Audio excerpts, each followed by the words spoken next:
I'm Gory B Movie. Right? Yep, we have sound. Isn't that wonderful?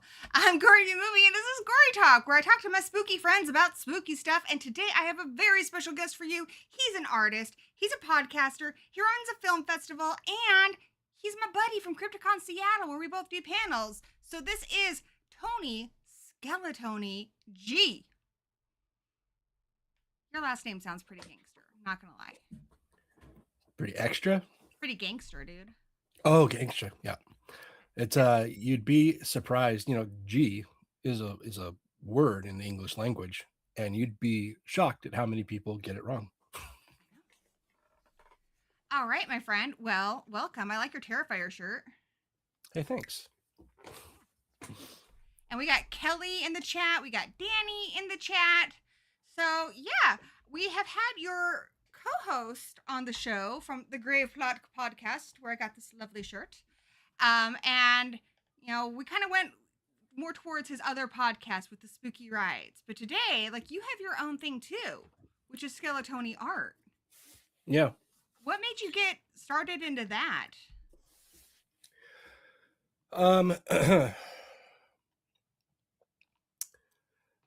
So I guess it really just more started as a hobby. Around, COVID, everybody was starting hobbies, people would bake bread, I started drawing. That's a good hobby. But so I've been drawing my entire life, like literally as far back as I can remember, and I drew all the time, and then about a little less than 11 years ago, my brother passed away, and we're both artists. We both love to draw, and it was always kind of like a unspoken competition who could draw better. And when he passed, I kind of lost I lost my love for it, and just kind of stopped. Then around COVID time, I found out that Jim Lee, I don't know if you're familiar with Jim Lee. Yeah. Comic book artist, and he runs DC Comics now. I found out that he streamed on Twitch, so I'm like, oh, that's pretty sweet.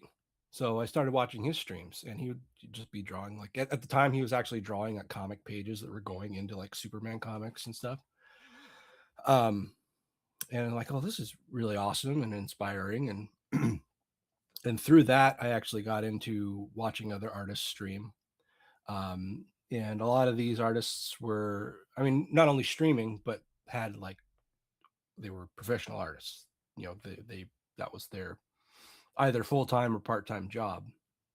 And I guess I got a lot of inspiration from that. Is just watching these other artists, and I slowly started to build back my passion for it. And when I first picked up a pencil, it was really bad because I had not drawn in probably drawn seriously in probably about a decade. So it was a long road back to getting to where I was, and then improving on that. And so it started, like I said, started out as a hobby. I started taking it more and more seriously, and then I started becoming friends with actually other artists at Crypticon who were selling their art down in the vendor room. And through their encouragement, I went and got a table one year and started selling. And then as that started to build, I started doing more events, and like, all right, well, I can make not a living out of this, but I could, start making some money and, doing something I'm passionate about, something I love. And it keeps me busy. It's given me a lot of opportunity to share my art with other people. And like for me, it's like I don't charge a lot of money for my art. a lot of people will come up to my table and say, "Oh, well, that's it." But it's like it's not really the money for me. I have a full-time job, so um, for me, it's more the idea of having somebody have my art up on their Yeah. wall. Yeah, I think that's really cool. Yeah. Someone So bought one of my that's kind of what dongs drives me. once, and I don't even sell them. I'm like, I'll just send it to you. I draw dongs that are horror characters. Oh, I don't know if you've seen that. Gory I draws don't think dongs I on have. Instagram. One day. um, but yeah, so you saw these artists you admired, and they were taking it beyond a hobby. And would you say that's what inspired you, or was it just the love they have for creating? I guess a little bit of both. It was for me. It was a lot of the social aspect of it. Because again, during COVID, everybody's inside, nobody's talking to anybody, aside from like text messages. Mhm. Um, and so, like I said, I was watching these streamers, and not only were they drawing for an audience, which I never thought of doing, um, but they were building a community of regular viewers, and you know, sounds cheesy or maybe even a little sad to say that these people kind of became my friends, but they kind of did. I There was get one artist that. in particular, yeah, one artist in particular that I watch all the time. Shout out to Cody Scheibe. Um, I just a Twitch artist. He moved off of Twitch now, but at the time he was on Twitch, and yeah, he had like a pretty good following, and people in there that were regulars, and they had, like I said, this community aspect to it. Um, and that's kind of something I wanted to be part of. I did start streaming myself on Twitch for a little while. Yeah, Um, do you still do that?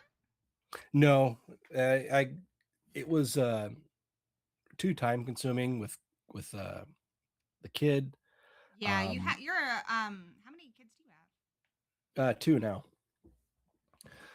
Yeah, there's one at the time, but he was young and a lot of Mhm. work. No, I remember. um, Mine's yeah, 21 I'm now. sure. God, is he really? I know. Yeah, that makes me feel old, and I'm not even It related makes to me feel old. him.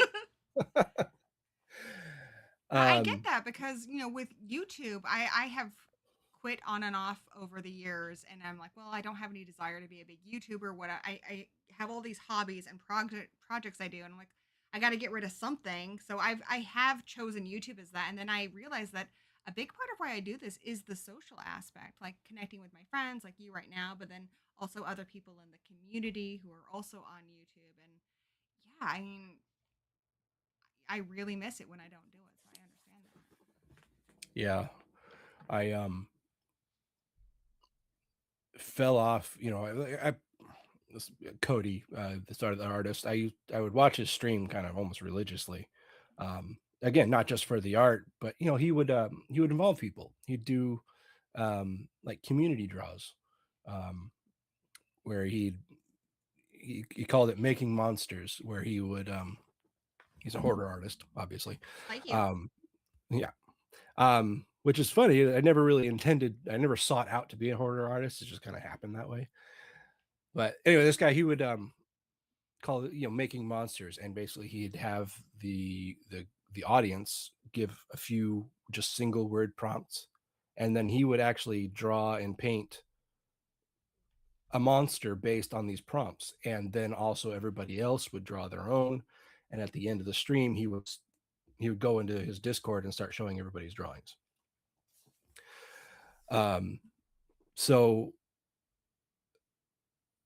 it was a good way of kind of getting involved, and also um, building a confidence, and building a um, kind of like I said before, like kind of a relationship and a friendship with these people I've never And met in person. it's neat because I think when we think of drawing and art, we think of it as like a solitary thing.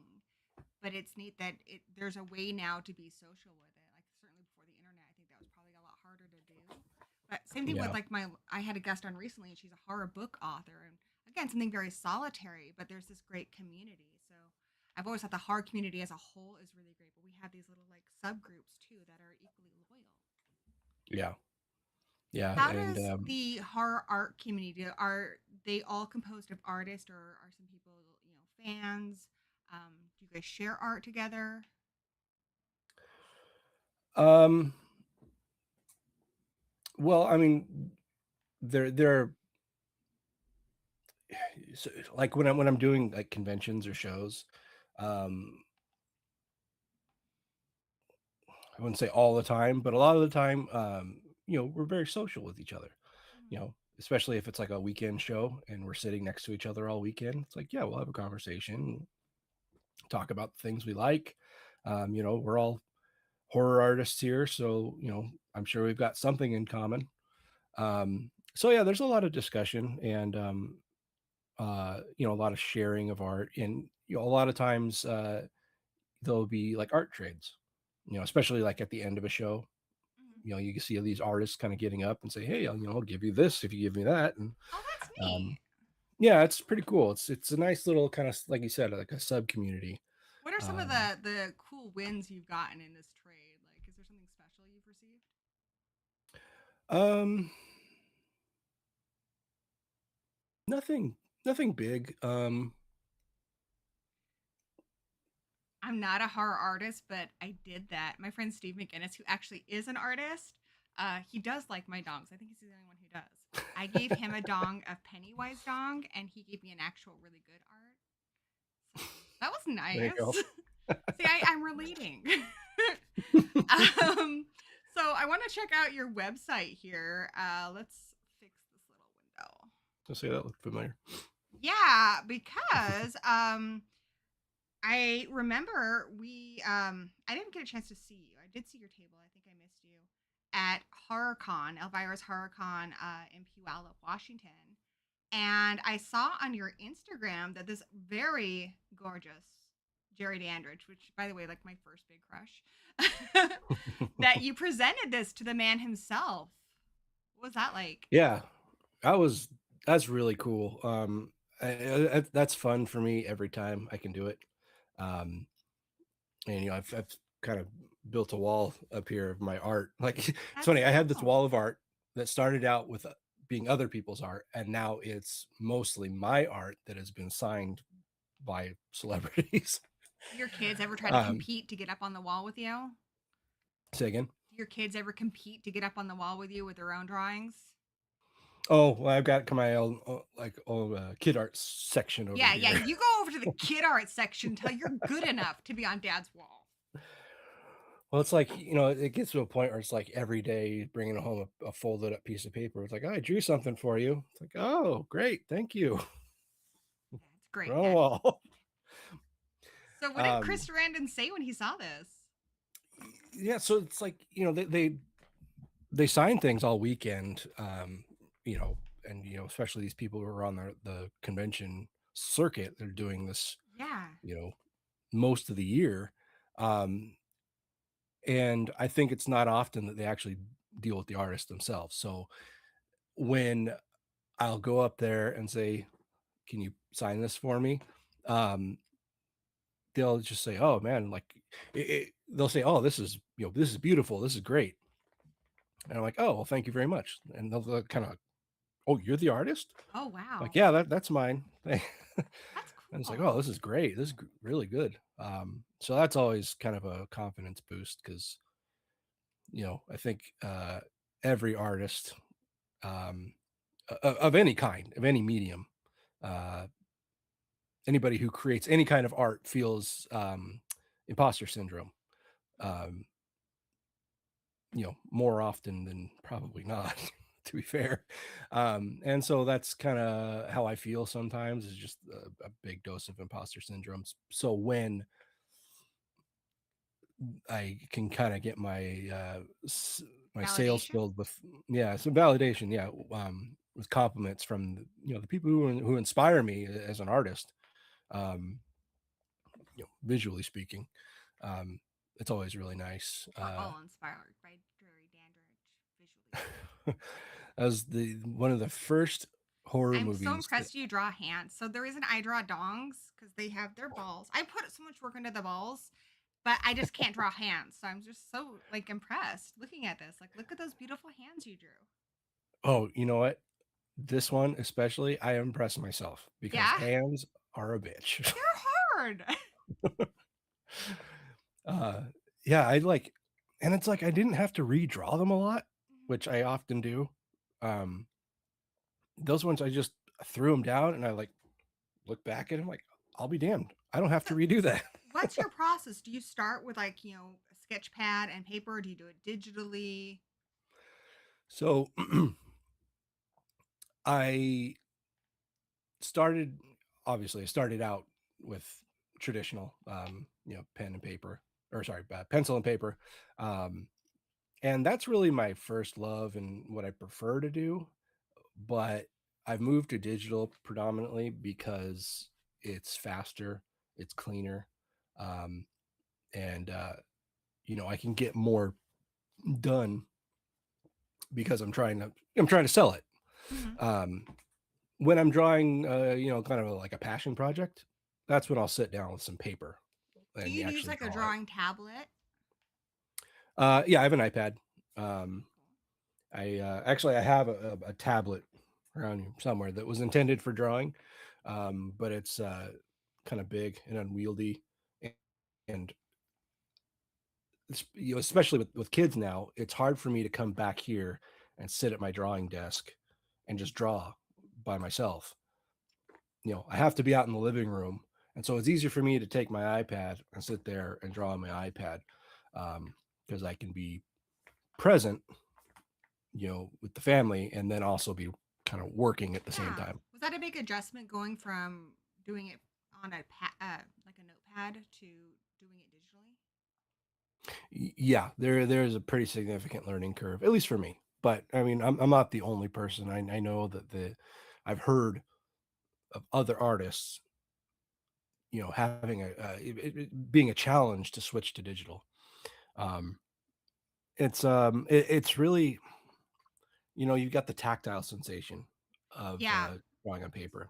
I have a tablet Um, and it does feel really weird. Yeah, because yeah, you got that smoothness of it, and it's like developing a new kind of hand-eye coordination Mhm.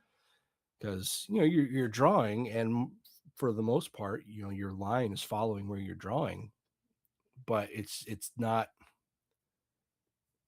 I mean, it's a simulation to what you would be doing otherwise, and so you've got to kind of adjust your mind and your hand to compensate for that. Otherwise, it just looks wonky. Cool. What was the inspiration behind this picture in particular? Did you make it because you knew you were going to see him at HorrorCon, or because were you just watching the movie? Yeah, no, I drew this probably about 2 years ago. And it's just because I love Fright Night. It's Ooh, let's talk about freaking that's Fright Night. yeah, Do you like Fright like Night too? this. Say I love Fright say Night. It's yes, my yes. I love Fright Night too. I I have a hard time saying any particular movie is my favorite horror movie, but that's Mhm. definitely up there. If I was like gun to head, I might say that. I might say Fright Night. I mean, honestly, Fright Night I feel is my I have like three I kind of put equally, but Fright Night's my classy answer when I don't want to say like, oh, The Craft, because no one respects that answer. Nobody does. But Fright Night, most people are like, oh yeah, respect. But I love Fright. I think that's one of the first ones I remember seeing. I remember Me too. my mom introducing it to me when I was really young, but there's so much in Fright Night. Like, it's so ahead of its time. The movie's aged impeccably well.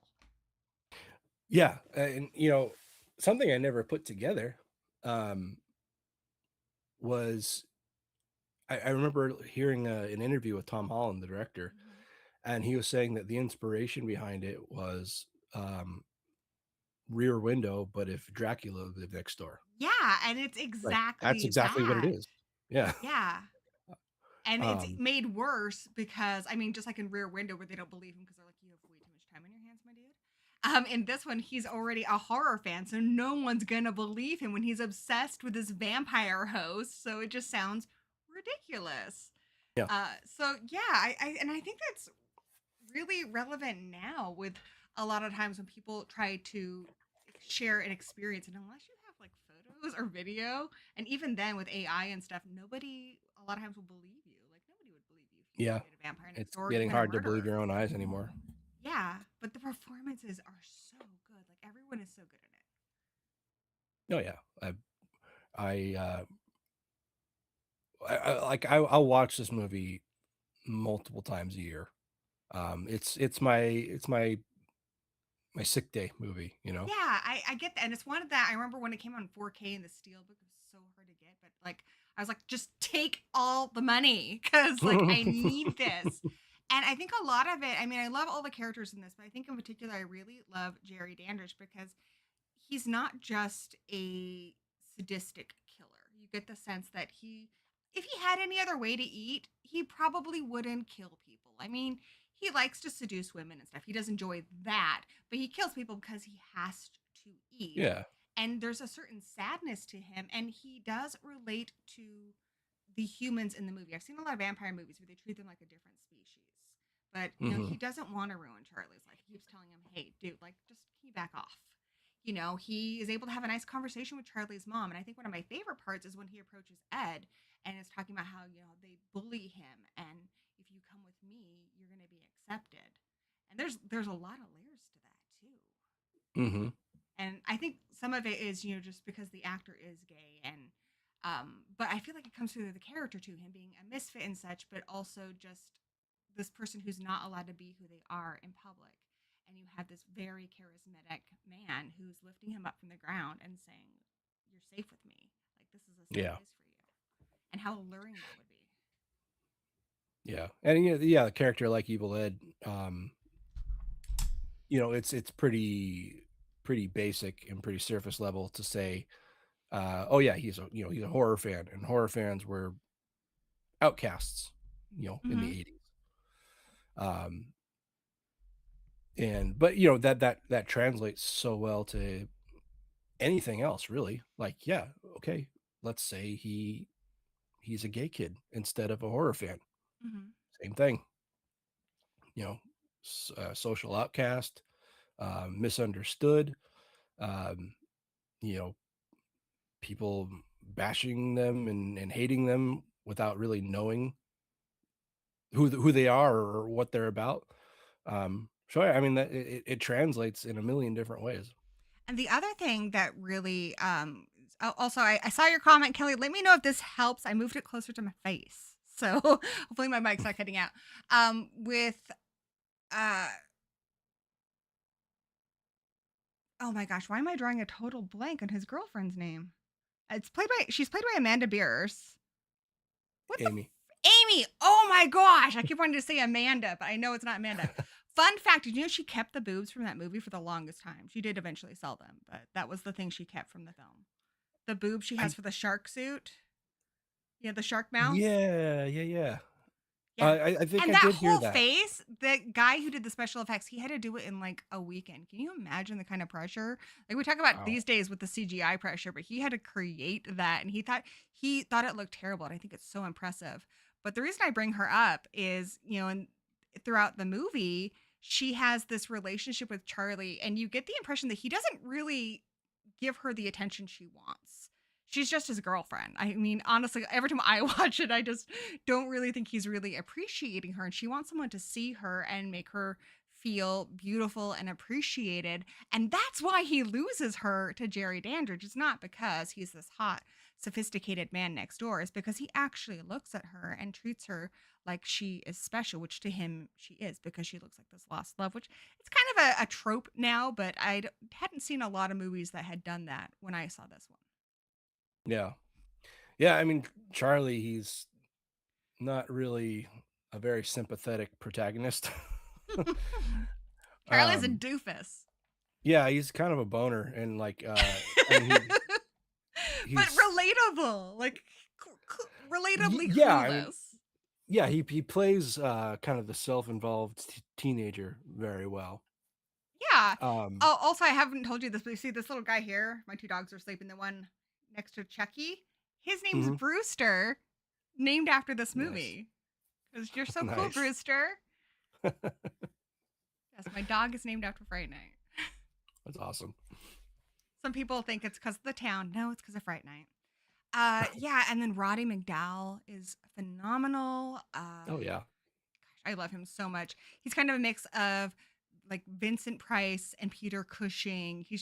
I just love him so much. And I love that he's allowed to be cowardly. Like he has this whole arc where I think it's one thing when you see somebody like Sylvester Stallone in a movie and they're never afraid. And so when the action ramps up, you're not really feeling it like you do in this movie where Peter Vincent's terrified. He Yeah, doesn't want to go in that house. He doesn't want to face these creatures, but he will because it's the right thing to do. And I think that just shows a level of bravery that's really admirable. for sure. Yeah, I mean, somebody, he spent a career playing a vampire hunter, but like many of us, we've never actually seen a real vampire. Bless Um, Charlie's heart that he actually thinks this guy would know how to fight vampires. Like, what the fuck, my dude? that that's the one, or well, I mean, there's a few, but that's one of the kind of plot holes, I guess, if you want to call it that, that I've always laughed about. It's like, why would this teenage boy think that this Because he's an idiot. um yeah, well, yeah. I mean, that's what it really has to boil down to.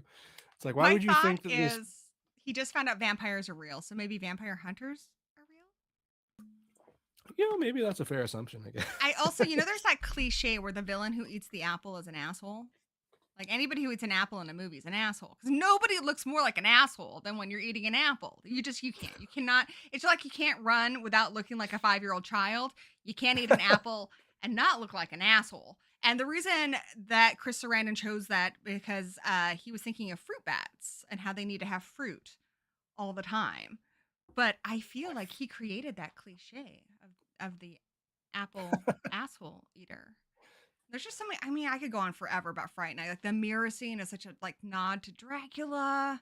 I don't know. What is there anything else you want to say about it? It's incredible. Oh, I mean, the special effects are incredible. I mean, it's from 1985, um, and I'd say about 90% of those special effects still hold up. Oh my gosh, when the caretaker he has, who's almost drawing a blank on his name, when he's melting, so good. Yeah, yeah, that's like even now, it's like, how did they pull that off so cleanly? I mean, like, you think of like melt scenes, you think like Raiders of the Lost Ark, and like, that's a Spielberg movie, and it still looked kind of cheap. Mhm. And that was what, 1983. Yeah, um this movie it looks good, and that gorgeous scene that you painted there, you did so well, where he's against that window, like the production design, everything, the lighting is so good. yeah. And I'm talking about his the ghoul that he keeps there. Like that's another thing. This movie is like kind of heralded also in gay circles, which is another reason where I think it's connected with so many people because Jerry is living with a man. I mean, horror wise, it's his daytime ghoul who takes care of his shit. So, like takes care Yeah. of bringing people back there because he can't go out in the day. But I've seen also people interpret it as well. And that's also why he's sympathetic to Ed because he's been kind of called out by this neighborhood kid who doesn't know shit. And he just wants his privacy. He just wants to be left alone, which a lot of gay, couples have been able to relate to. And that's why he empathizes with Ed because he knows what it's like to be a gay teenager. Plus the fact that the guy who plays Ed and the actress who plays Amy are also gay. So Right. this has like also been like a big pride movie over the years. We used to have a gay coffee shop here, and we would show it along with Nightmare on Elm Street 2, which is another gay classic. Right. um yeah, this movie, I mean, I feel like it doesn't often get the credit it deserves. A lot of people kind of pass it off as just like a horror comedy, which the comedy in this is minimal. Um, Yeah, I mean, it has a lot of situational comedy, yeah, but a lot of it's really grounded in real emotions and stuff. Like how Charlie, even though he is a doofus, the way he reacts to, I think he finally appreciates his friends because he's kind of a dick to Ed and Amy.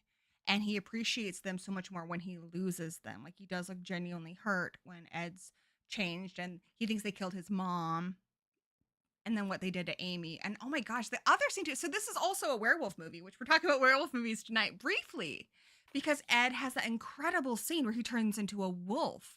And I think that's one of the Hmm. scariest scenes in the movie. And I do think that's a big part of why on some of the VHS covers you see Ed with the cross on his forehead. And Yeah, that's that image of Ed screaming when he's been burned by the cross. That that lives in my head. Like I've got that imprinted on my brain. Um, and Yeah, when Peter goes to Charlie's house to try and find Peter's mother or Peter's not, Charlie's mother, um, and finds Ed in her bed, and like he's just the like, Raggedy Ann hair makes it so much creepier. yeah. Oh my goodness. And he's just become like He's the very OG Annabelle. What up? He's so good in that movie. Everyone's so good, but love yeah. it. Did you happen to see they did a fundraiser for like a Michigan Democrats party? I think it was Michigan or maybe Minnesota. Um, and they did a virtual table read of the script. They did? Yeah. That's Yeah, really they had. cool. And they have that documentary too. You're So Cool, Brewster. Did you watch that? I haven't seen that. No. It's really good because it goes just full like everything you want to know about the movie. Also Fright Night 2. Like we didn't really talk about Fright Night 2. I do feel like Charlie's a bit better in Fright Night 2. Mm, a little. A little, yeah. But oh my He's god, still dating like a really cute girl that he doesn't deserve. So she's it's so like, cute. She's in My Boyfriend's Back as well. She's really cute. that's right. Yeah. Tracy something. She's really cute. But yeah, he doesn't appreciate her nearly as much as he should. And there's a whole bunch of different allegories in this one. Like, you can watch it as just he gets into this whole vampire situation again, but it's also kind of, I think, relatable for anyone who's ever had their boyfriend go away to college and then they start like cheating on them.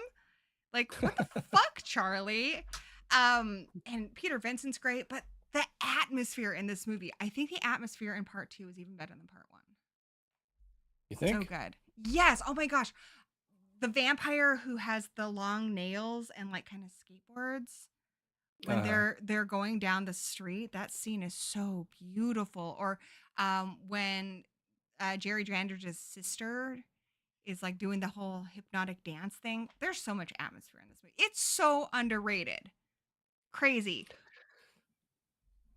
I don't. Yeah, I've seen it, several times throughout my life, and it's never held up as much as the original. It's Um, not as good as the original, but I do think it's yeah. really good. And I'm trying to look it up on Letterbox so I can pull up the poster for everybody. I love this movie. I think it's so good. And the thing that kind of makes me excited that maybe it'll get a reevaluation, kind of like Halloween 3. I remember the first time I saw Jason at CryptoCon, he was wearing a Halloween 3 shirt, and I'm like, really? And now he was right. Halloween 3 has gotten completely reevaluated. Everyone loves Halloween 3 now.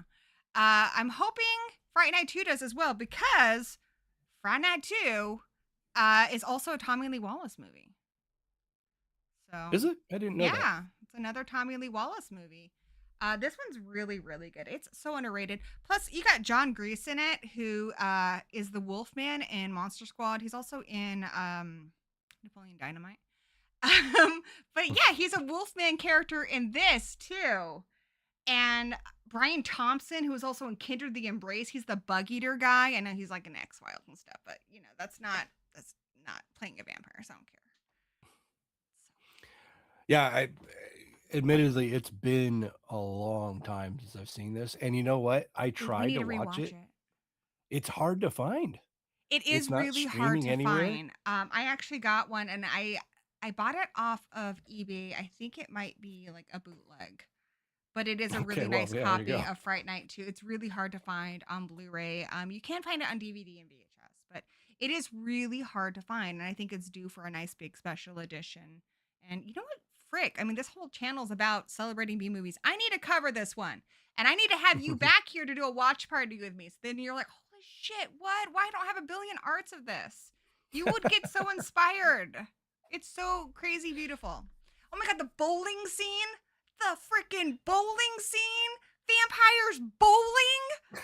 Top that, dude. I'm gonna bring some Teen Witch into this. It's incredible. You know, I gotta say, I really liked the movie, but I think I liked it better when it was Once Bitten with Jim, Yeah, Jim Carrey. there's definitely some vibes in there, but it's so good. So good. Alrighty. So I was looking in your I'm trying to find your Lost Boys picture that I saw on Instagram, but I'm not seeing it on your art page. So what if somebody sees some of your art that they like on Instagram, but they don't see it on your art page? How would they be able to get that? You mean like on my website? On Instagram you have a lot of stuff. Like I know on Instagram you have a picture of David from the Lost Boys, but I don't see it on your website. Oh, really? It should be on there. Yeah. If it's not, then you caught me. Yeah, I mean, if anything is not there, then you can definitely email me. Oh, I don't know. I found it. I found it. Okay, Okay. good. Okay, we're gonna go look at this. So this is another awesome vampire character. So let's see if we can pull it up here. So which one do you like better, Lost Boys or Fright Night?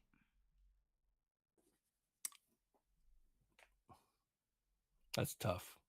It's so good. They're both incredible. Yeah, and you know they came out the same year. They're both a God, part that of my was an childhood. incredible year for vampire movies because also Near Dark This is, came out that year. if you look at 1985, it's a great movie. It's a great year for movies. Period. So Like, was I mean, not to brag, but the year I was born, 1981, had Evil Dead, The Howling, An American Werewolf in London. It had so many good movies. Like, yeah. so proud. And me, I came out that year. But yeah, God, I think I'd probably have to pick Fright Night, just because I've got more emotional tie to it, I guess. But I think, yeah, Lost when Boys, I watch Fright real Night, close. I still have a very like emotional reaction to it every time. There are parts of Lost Boys where I'm like, I can go get a sandwich on this part. I do love them both. To me, they are both 5-star movies. Another little absolutely. bit of fun trivia. I'm terrible at remembering names, so I'm gonna look it up for you right now. But so this came out the same year as Near Dark, and Jason Patrick's in it. Jason Patrick is the son of my mic's right in front of my keyboard. But it's cool. I can type. He is the son of the guy who played Father Karras. So Oh, Jason is he Miller. really? I didn't know that. So that's his son, and then his other son. All right, so a lot of research here to get you this fun trivia.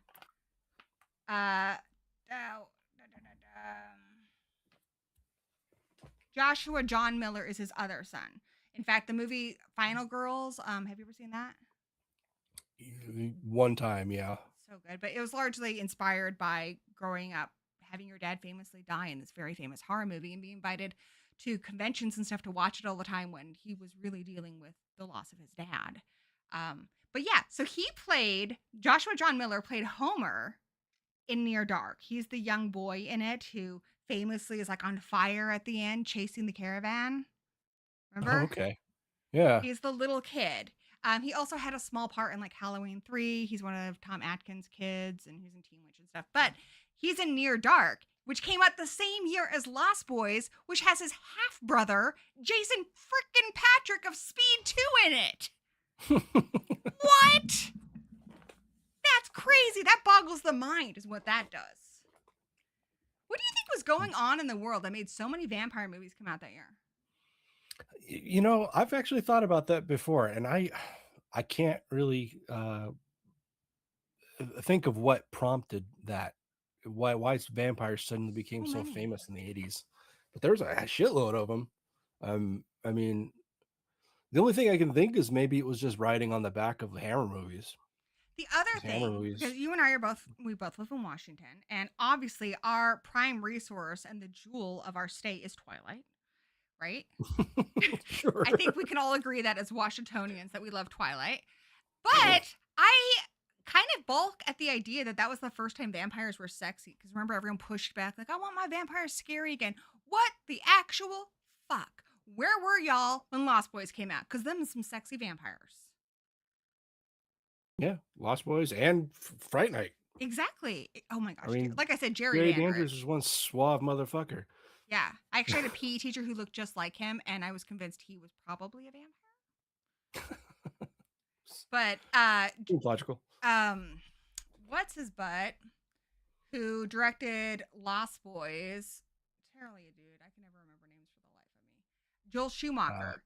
So yes. Lost Boys was originally called Lost Boys because it was supposed to be more like the Peter Pan thing, and the characters in it were all middle school age. So it would be more like, I guess, Stranger Things in its original conception. And the whole idea was that Star was like this Wendy figure. She was a little bit older than the boys. But they completely changed it because Joel Schumacher is like, nah, dog, you need to make this sexy. Nothing sexy about middle schoolers. And so then they aged everybody up, and he had very distinct ideas about what they looked like as far as their clothing and stuff. In fact, he insisted that they all have long hair. And Kiefer Sutherland believes that he may have in part created the mullet because he didn't really want his hair long. So he did like it kind of short on top and long in the back. So I've seen an Well, there interview you where he go. thinks he might have invented it. Who do you Who think can the say no? sexiest vampire is? Sexiest vampire? Um, Probably Salma Hayek. Yeah. Yeah.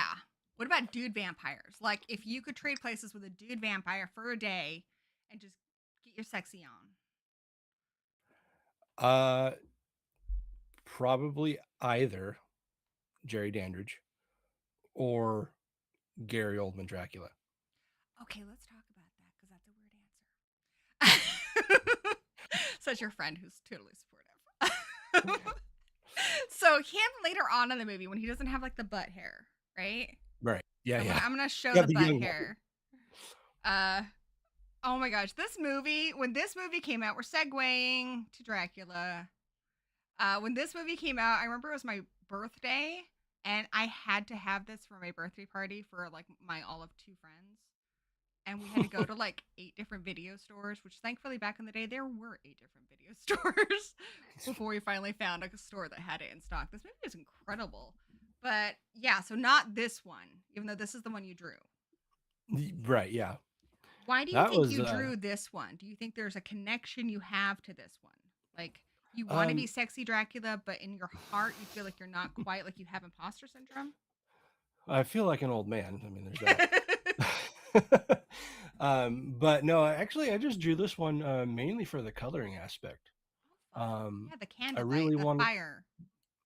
Yeah, I wanted to explore that without having to use like, I wanted to be able to color it directly without coloring it and then toning it. Hmm. And so it was more of an experiment, more than anything. It's beautiful. And It's really nice. yeah, it came out really well, and His it was one of the hair first is pieces I almost like started selling. it's almost like fire. Yeah, yeah, and I Still looks like a studied. butt though. It does look like a butt. Every time I see the hair, I don't. I My mind immediately goes to The Simpsons when they did Treehouse of Horror, and they spoofed Dracula, and They Mr. spoofed Burns had it? the hair. Oh yeah, Mm, so good. that's cool. So this one I think is really special. So it was who was it? Francis Ford Coppola who did that one, Yep. right? That's what I Mhm. thought. He has so many homages in this movie to another great film by Mari Bava called Black Sunday. Like the horses are just like the horses pulling the chariot in Black Sunday. Mhm. And there's a couple other like scenes with like the wolves and stuff that are very much like that movie. But visually, this movie is such a treat. I Oh God, it's gorgeous. some questionable casting choices, but I do like I do love Keanu Reeves in this. I guess Keanu Reeves and Winona Ryder were actually married in this movie, and they joke about it all the time because that was a real priest. Yeah, I've heard. I actually just heard that semi recently. That's it's kind of some funny little trivia. Yeah. What do you think makes Um, this movie special? well, for me, um, I grew up reading Dracula. Like I read Dracula, probably 2 3 times before I was in my teens. Um, so I love the book. I at that point I knew it pretty much backwards and forwards.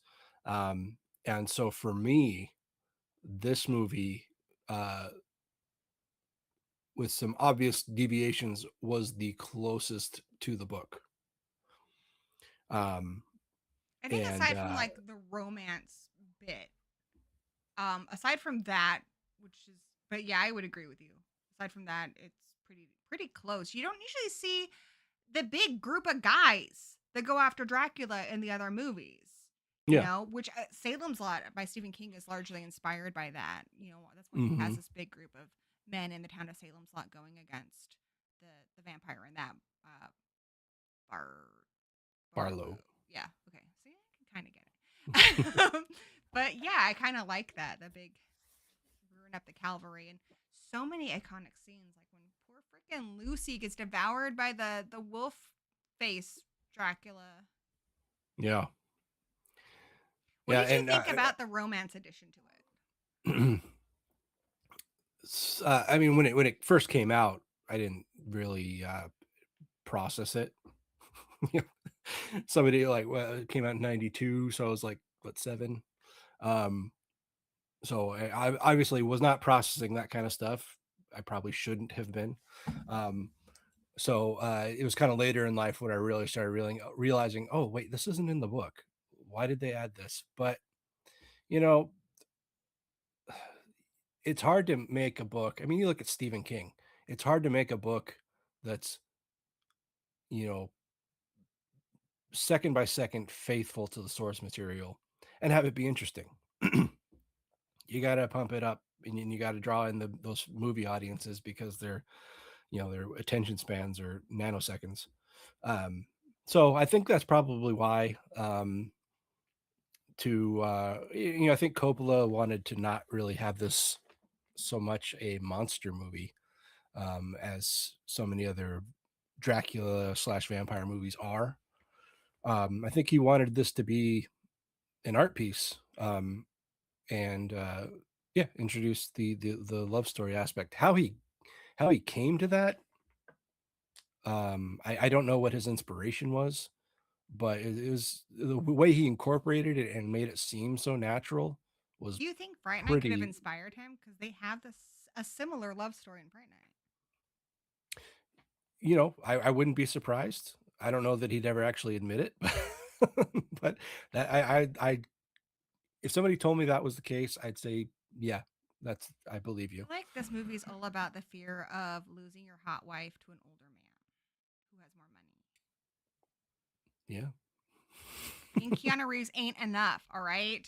Sometimes, that Gary Oldman just gonna swoop in and take your lady. Yeah, and like I said, Gary Oldman, especially, well, I mean, predominantly when he's the younger version of himself, he's like just suave, he's Glasses. sexy. Yeah, like those were they look ridiculous. You look at the glasses on their own, they look ridiculous, but they look fucking awesome on him. He makes it look awesome. They're like kind of purple. It's all about like the way he carries himself. Like he Hmm. just has a lot of presence in that movie. What do you think is your favorite Dracula movie? Like I'm saying counting all of them. Nosferatu's, Dracula's, all the Draculas. This one Yeah, for this is sure. really good. I This like is like what the Bela one too, but as far as being close to the book, I have a question for you about the book. So I've read the book a couple times now. Plus, I've listened to the audiobook, the one that Tim Curry did. So I guess I've gone through the book probably about 3 times. And going back to Fright Night, one thing that's always bothered me is in Fright Night, the girlfriend, or Fright Night 2, the girlfriend, I can't remember her name either. she takes the roses that Charlie gave her, and she says, "This is she learned this from Dracula," and she shoves it into the vampire's face, and they go on fire. And I'm like, "Bitch, what the fuck are you talking about? Like, did I miss this in Dracula that he said like rose thorns or something?" I feel at some point they talked about like a hawthorn bush, because that's like Jesus's crown of thorns and stuff, but nothing with roses.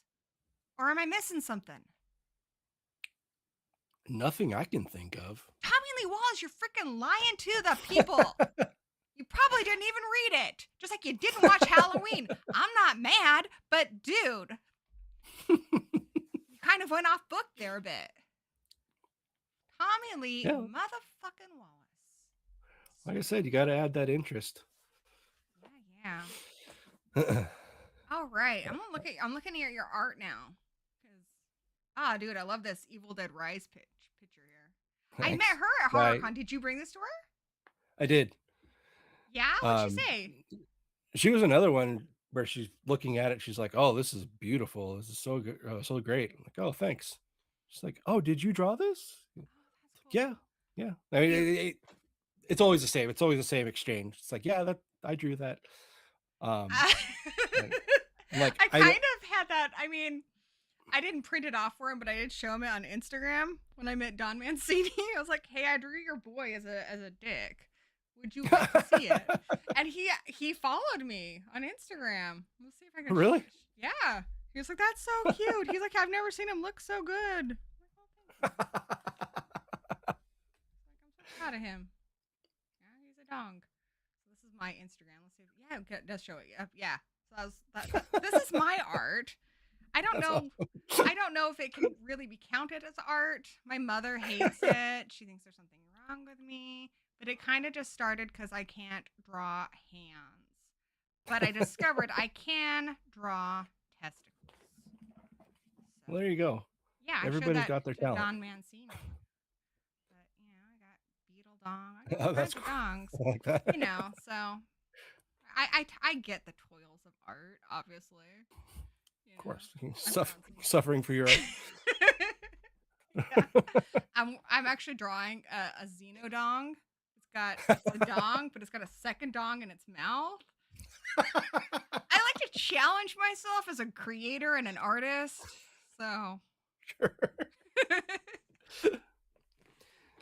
There's something I always have fun with.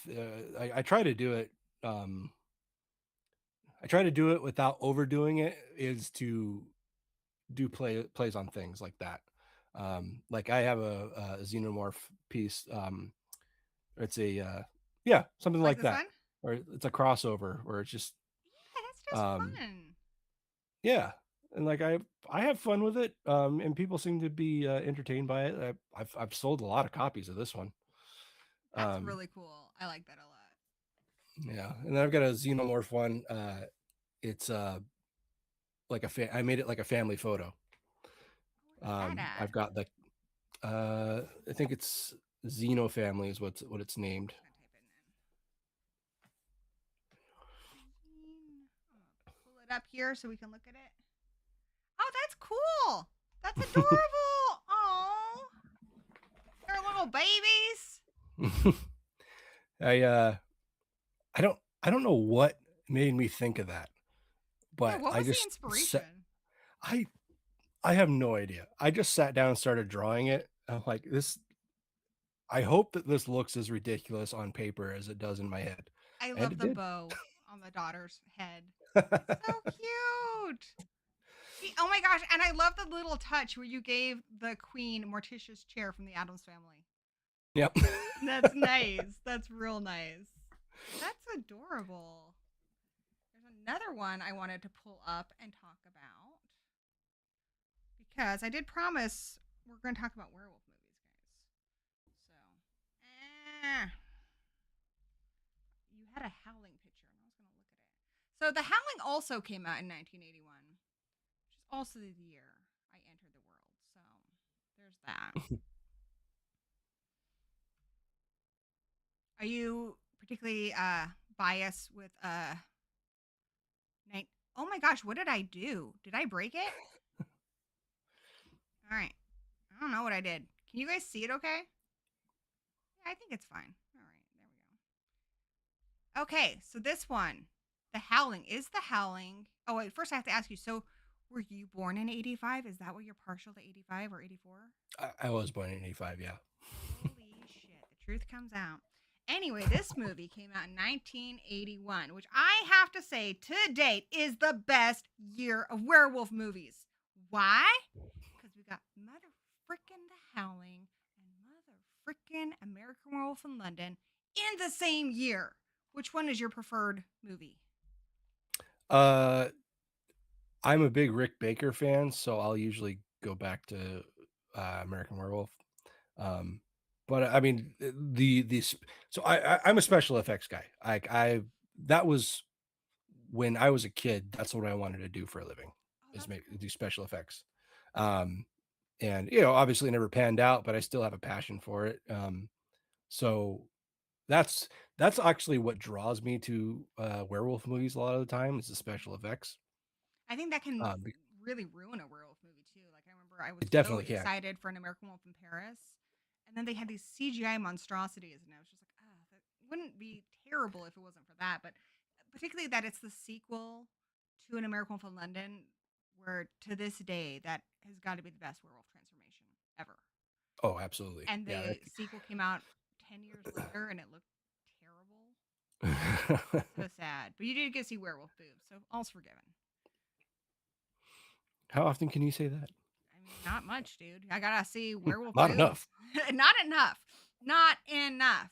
Um, but I do love The Howling. I think both of them look good. I think The Howling might be an even bigger classic today if it didn't come out the same year as American Wolf in London. What I think is really surprising is I talk to people a lot, especially younger people who've not seen American Werewolf in London or The Howling, which I think is weird. What are we teaching kids these days? I don't freaking know. My son saw it. We used to love that movie when I was a kid in American Wolf in London, because we're British American children. Our mother's English, our dad's American. We loved the little British kids because British kids suck, all right? I had an accent as a kid. They have the most annoying, squawky little accent. They're like, Mommy, a naked American stole my balloons. Like, they're just squawky little fuckers. Anyway, I thought that part was hilarious. But yeah, that one really more so than frightening, I would say is like a horror comedy. It hits the horror hard, but it does the comedy really well too. Like the scenes with like Jack showing up and bugging him. Oh yeah, I mean, it's John Landis, so it's got to be a comedy to at least to Yeah. some degree. um, So where's the but American yeah, Werewolf in London art, dude? What's going on with that? I've started and stopped one more times than I can count. Like I feel like I'm being maybe a little too precious about it. Like I want it to be so perfect that I can't. I haven't been able to make it work. What scene is inspiring you with American Wolf in London? um, Really, it's just like the look of the werewolf. I mean, I'm not any thinking like, particular scene. when he's in the subway and you finally see the head really clearly for Hmm. the first time. That would be Yeah, sick. yeah. But I think even just like David's hand when it's all stretched out and he's like, "What?" the Dude. I love the part where he falls on his back and he looks really dorky for a second there. It's hilarious. Love it. Well, let's talk about this howling picture because you did make a howling picture. I did make a howling picture. So what was the inspiration Um, there? well, honestly, it was because D Wallace. I think this was my first Crypticon, Oh. and I wanted to do some stuff for the guests. And D Wallace was coming that year. And I tried to think of something. I wanted it to be very 80s, Hmm. and so that's, I mean, obviously what I went for. Um, and I tried to think of just like a very iconic moment, and I feel like this, when you see a picture from the Howling, like a screen capture, it's usually this, like when she's Yeah. turning into a Or werewolf when they on first meet the TV. werewolf, the really tall one, Right, Eddie. yeah. And yeah, so I actually drew this on a plane. Oh wow, it looks Yeah, incredible. thank you. The Um, cheekbones. yeah, like I hit this one heavy because like I said, it was my first Crypticon. It was my first show, like the first time I was sitting down and selling things. And so I really wanted to do something, impressive. And then I went on to sell exactly zero. Oh, bummer. I think honestly, what I would like to see this on, because I was looking at your stuff and I really like the. I'll see if I can pull it up. I was looking at your website earlier and I was like, dude, I really need that Ghostface shirt. You should. What I'm saying is, you should make this into a shirt. Is what I think would be really cool. Yeah, there are several of my designs I wanted to put. I want to put on shirts. I just, Look at this, guys. That's so cute. I need that. I need that in my life. I'm gonna get that eventually. One day. that's been very popular. Yeah, I can imagine. It's Batman and Ghostface. That's incredible. Yeah. I drew that while I was sitting in the waiting room while my wife was having surgery. Hey, that keeps you busy, Yeah, right? for It's sure. gotta be scary when your wife's having surgery. I've had my kid have surgery. It's scary. Got some Brundle fly action. Guys, think of all this awesome art. It's pretty cool. I love this movie too. It's really, really good. Yeah, that's one of my go-tos. Like if I'm looking for something to watch, like The Fly is usually going to be one of the ones I Yeah. end up with. Demon Knight. It's probably because we had Billy Zane at CryptoCon, right? Yeah. Yeah. Yeah, Figured out. I like admittedly a this lot of one this. too. Fluffy. Yeah. That one I actually drew for I mentioned earlier about that Twitch artist Cody Scheibe. Yeah. One thing that he would do, he called it creep show and tell. Yeah. Where at the time he was doing it every month. Um, so once a month, like he would give a prompt. And sometimes it was like um, gremlins, like or elves.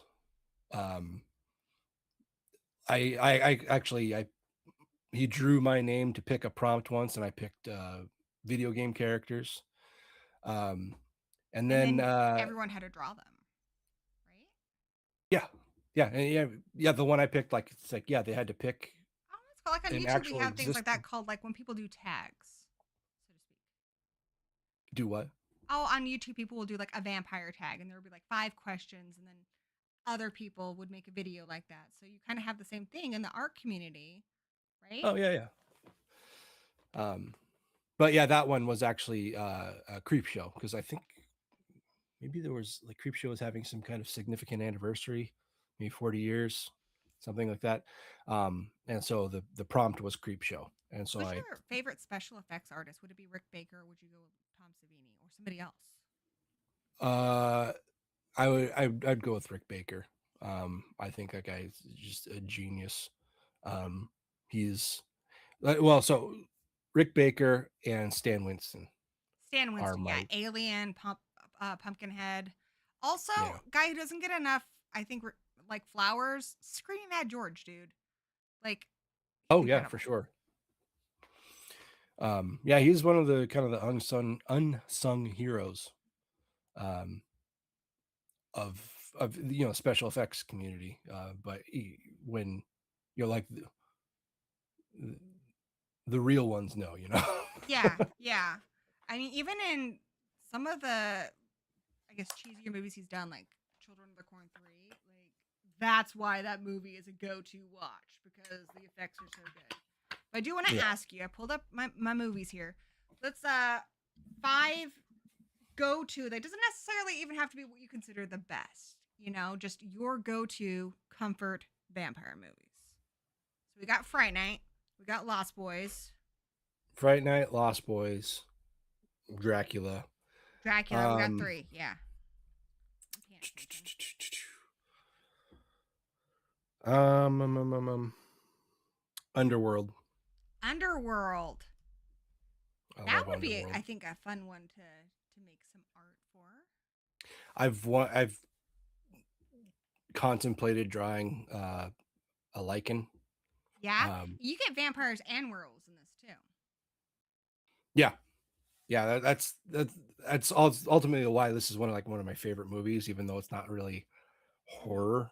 Um, but I love this movie mainly because it's vampires, werewolves, and amazing creature effects. Well, and even hybrids, which if you look at things like Vampire Diaries, they did that. And I even think when you look at things like our nation's treasure, our state's treasure, Twilight, that we didn't really have a lot of this. Vampires, mortal enemies are werewolves until Underworld. You could go back and say, like, I don't know, maybe universal ones, but not, I don't think so. Not quite like Underworld did it. Yeah, it was never like a blood feud. Yeah, yeah. Um, Where it's almost like freaking West Side Story with vampires and werewolves. yeah, pretty much. Yeah, I mean that. I never really thought of it that way, but you pretty much hit the nail on the head there. Can you imagine if they Um, were like the lichens, the lichens? Oh my gosh, Tony, take a break from all your busy hobbies and make the Underworld musical with me. That would be so incredible. But this movie is sleek, and I think it was really cool that it came out in the early 2000s when I think horror movies were getting kind of ugly. Like that was the thing. We had Saw and stuff, and so things were really grimy. We had a lot of the splatter gore era, the extreme horror era where things were just grimy. You have like that bathroom in Saw or Hostel, but Underworld looks sleek and is like yeah, sexy. Everyone's wearing. yeah. It's like you think Underworld and you think leather. If you took West Side Story and the vibe of the Matrix and pushed them together and mixed them in a blender, you would have Underworld, There you go. right? That's the one. I should do the pitch meetings for stuff. My dog is so neglected. Are you neglected? I was like, what? You were talking about my namesake, Frey, tonight. He's looking very annoyed, but he'll be fine. You come sit by me. He doesn't want to, though. Danny says it's Romeo and Juliet with vampires and werewolves, which, West Side Story is also Romeo and Juliet. Yeah, But pretty it's much. funnier. It's funnier than Romeo and Juliet. It's funny how many movies have been inspired by Shakespeare and nobody even knows. I mean, even just movie titles, like I remember *Fault in Our Stars*. I'm like, that's a Shakespeare movie. A lot of movie titles are from Shakespeare. It's crazy, dude. It's so crazy. Like the dude, he did so much stuff. It's insane. I What think the about Buffy the wildest one, Vampire Slayer? How do you feel about that? the movie or the TV show. Both. So I watched the movie a lot when I was a kid, I love the um, movie. and I always had fun with it. I always thought it was funny and fun to watch. Um, I don't, I don't like Christy Swanson, so I Agreed. don't watch it as much as I used to.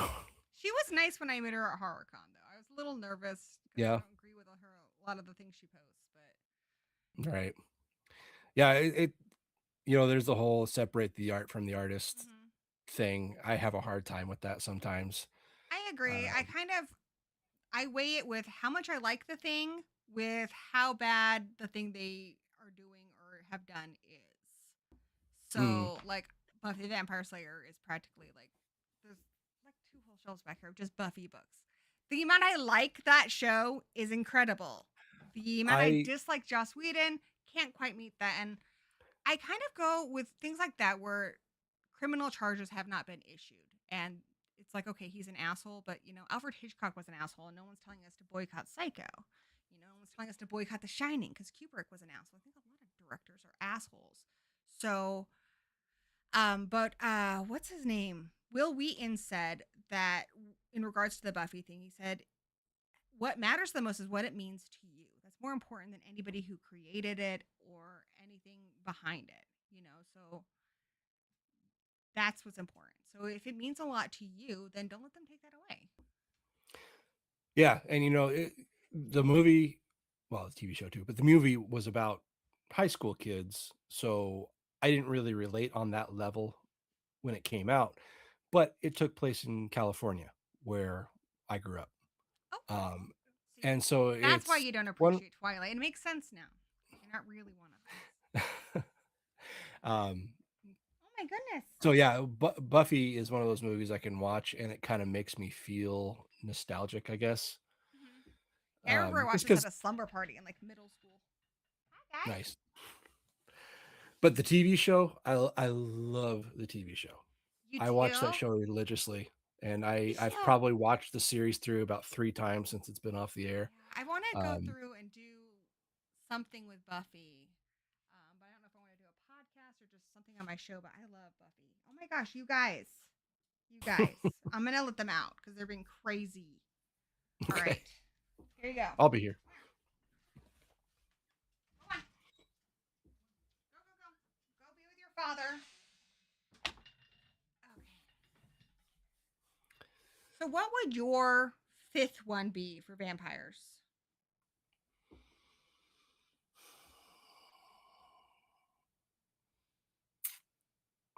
It's hard because, like, I feel like if I say something, I'm gonna remember something else later. Um, Like your go-to watches. yeah. I think for me, Buffy would be one. If you count it, I don't know if it counts as a horror movie, Yeah. Uh, but I'm looking to close maybe the door. Blade. Blade's fun. Yeah. I mean, like, I'm a comic book nerd too, so the melding of my two favorite things is always uh, a bonus. That's one where the first movie, I think Wesley Snipes really sells it and Steven Dorff really sell it with their performances. The special effects Hmm. are the thing that really has not aged well. But the Yeah. second one by Guillermo del Toro, which a lot of people forget that he made that, is Hmm. so good. The way they combined the animatronics with a little bit of CGI to create the vampires in Blade 2 are Yeah. incredible. Yeah. I mean, the um. So yeah, I mean, the first movie is an action movie with vampires. The second one, it's an action movie, but it's also, got that Del Toro stamp on it. It's an art piece. Hmm. Um, the So amazing stylish. visuals. Yeah, yeah, stylistically. I mean, costume, creature design, all of that was very I Del read a Toro. lot of vampire books, and I can't tell you how many times they've mentioned the blood club scene, Mm. even though that's totally impractical. But it is cool. It looks cool. Yeah.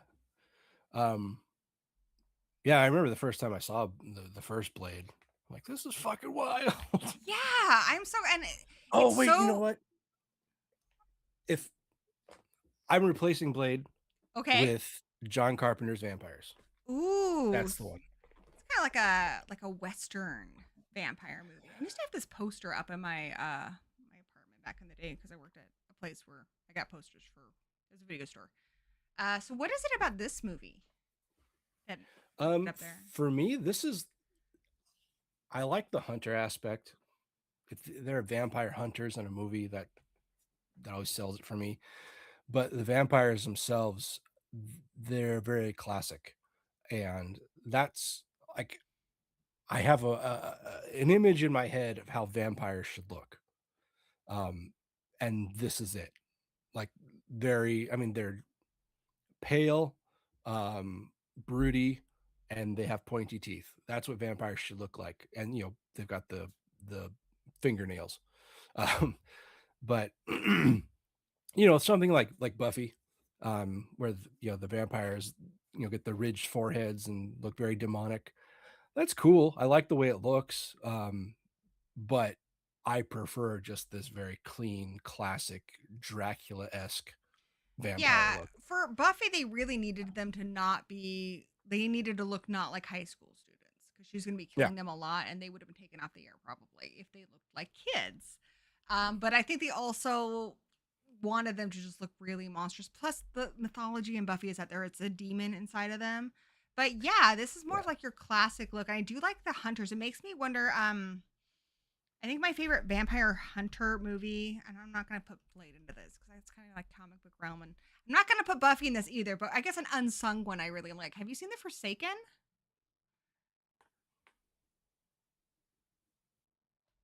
This one's so like I don't know. I think it goes under a lot of I people's radars, but it's really good. I have seen this one. I don't really remember much about it, but I have Mhm. seen it. This one I like a lot. So yeah, this guy he's going to Hollywood to make movies, but he runs into this other guy who is a vampire hunter. So the whole thing's from the vampire hunter's point of view, and it's one of those ones where you have to go out after the lead vampire in order to save somebody. Like before someone kills someone, they can be saved, like in Fright Night. So yeah, I thought this was really good. Not a Yeah, and I've seen Jonathan it. Shake, he's like the head vampire, right? Yeah, yeah. Okay. Yeah, yeah. He sings like a I Metallica song at one point. He was like taunting them. But yeah, they find this girl and it looks like she's strung out, but it's because she's been bitten by this vampire. And the hunter guy is using her because she can sense where the vampire is. And this one guy gets kind of wrapped up into it. But it has like this whole mythology. And it was a lot like a little bit like the show Supernatural before Supernatural, I think, came out. So it's got that cool kind of vibe to it. It's a good one. But let's talk about werewolf movies. let's do it. If you want to. If you don't want to, we don't I have to. always talk about werewolf movies. We should talk about werewolf movies. So I'm going to pull up my list of werewolf movies here. Werewolf. Ah, there we go. So we talked about An American Werewolf in London. That's important. What else would be in your top 5, I think, werewolf movies? I think we've talked about most of them at this point. I mean, American Werewolf, Howling, um, Underworld. Again, my choices are very creature design um, dependent or influenced. And let's see.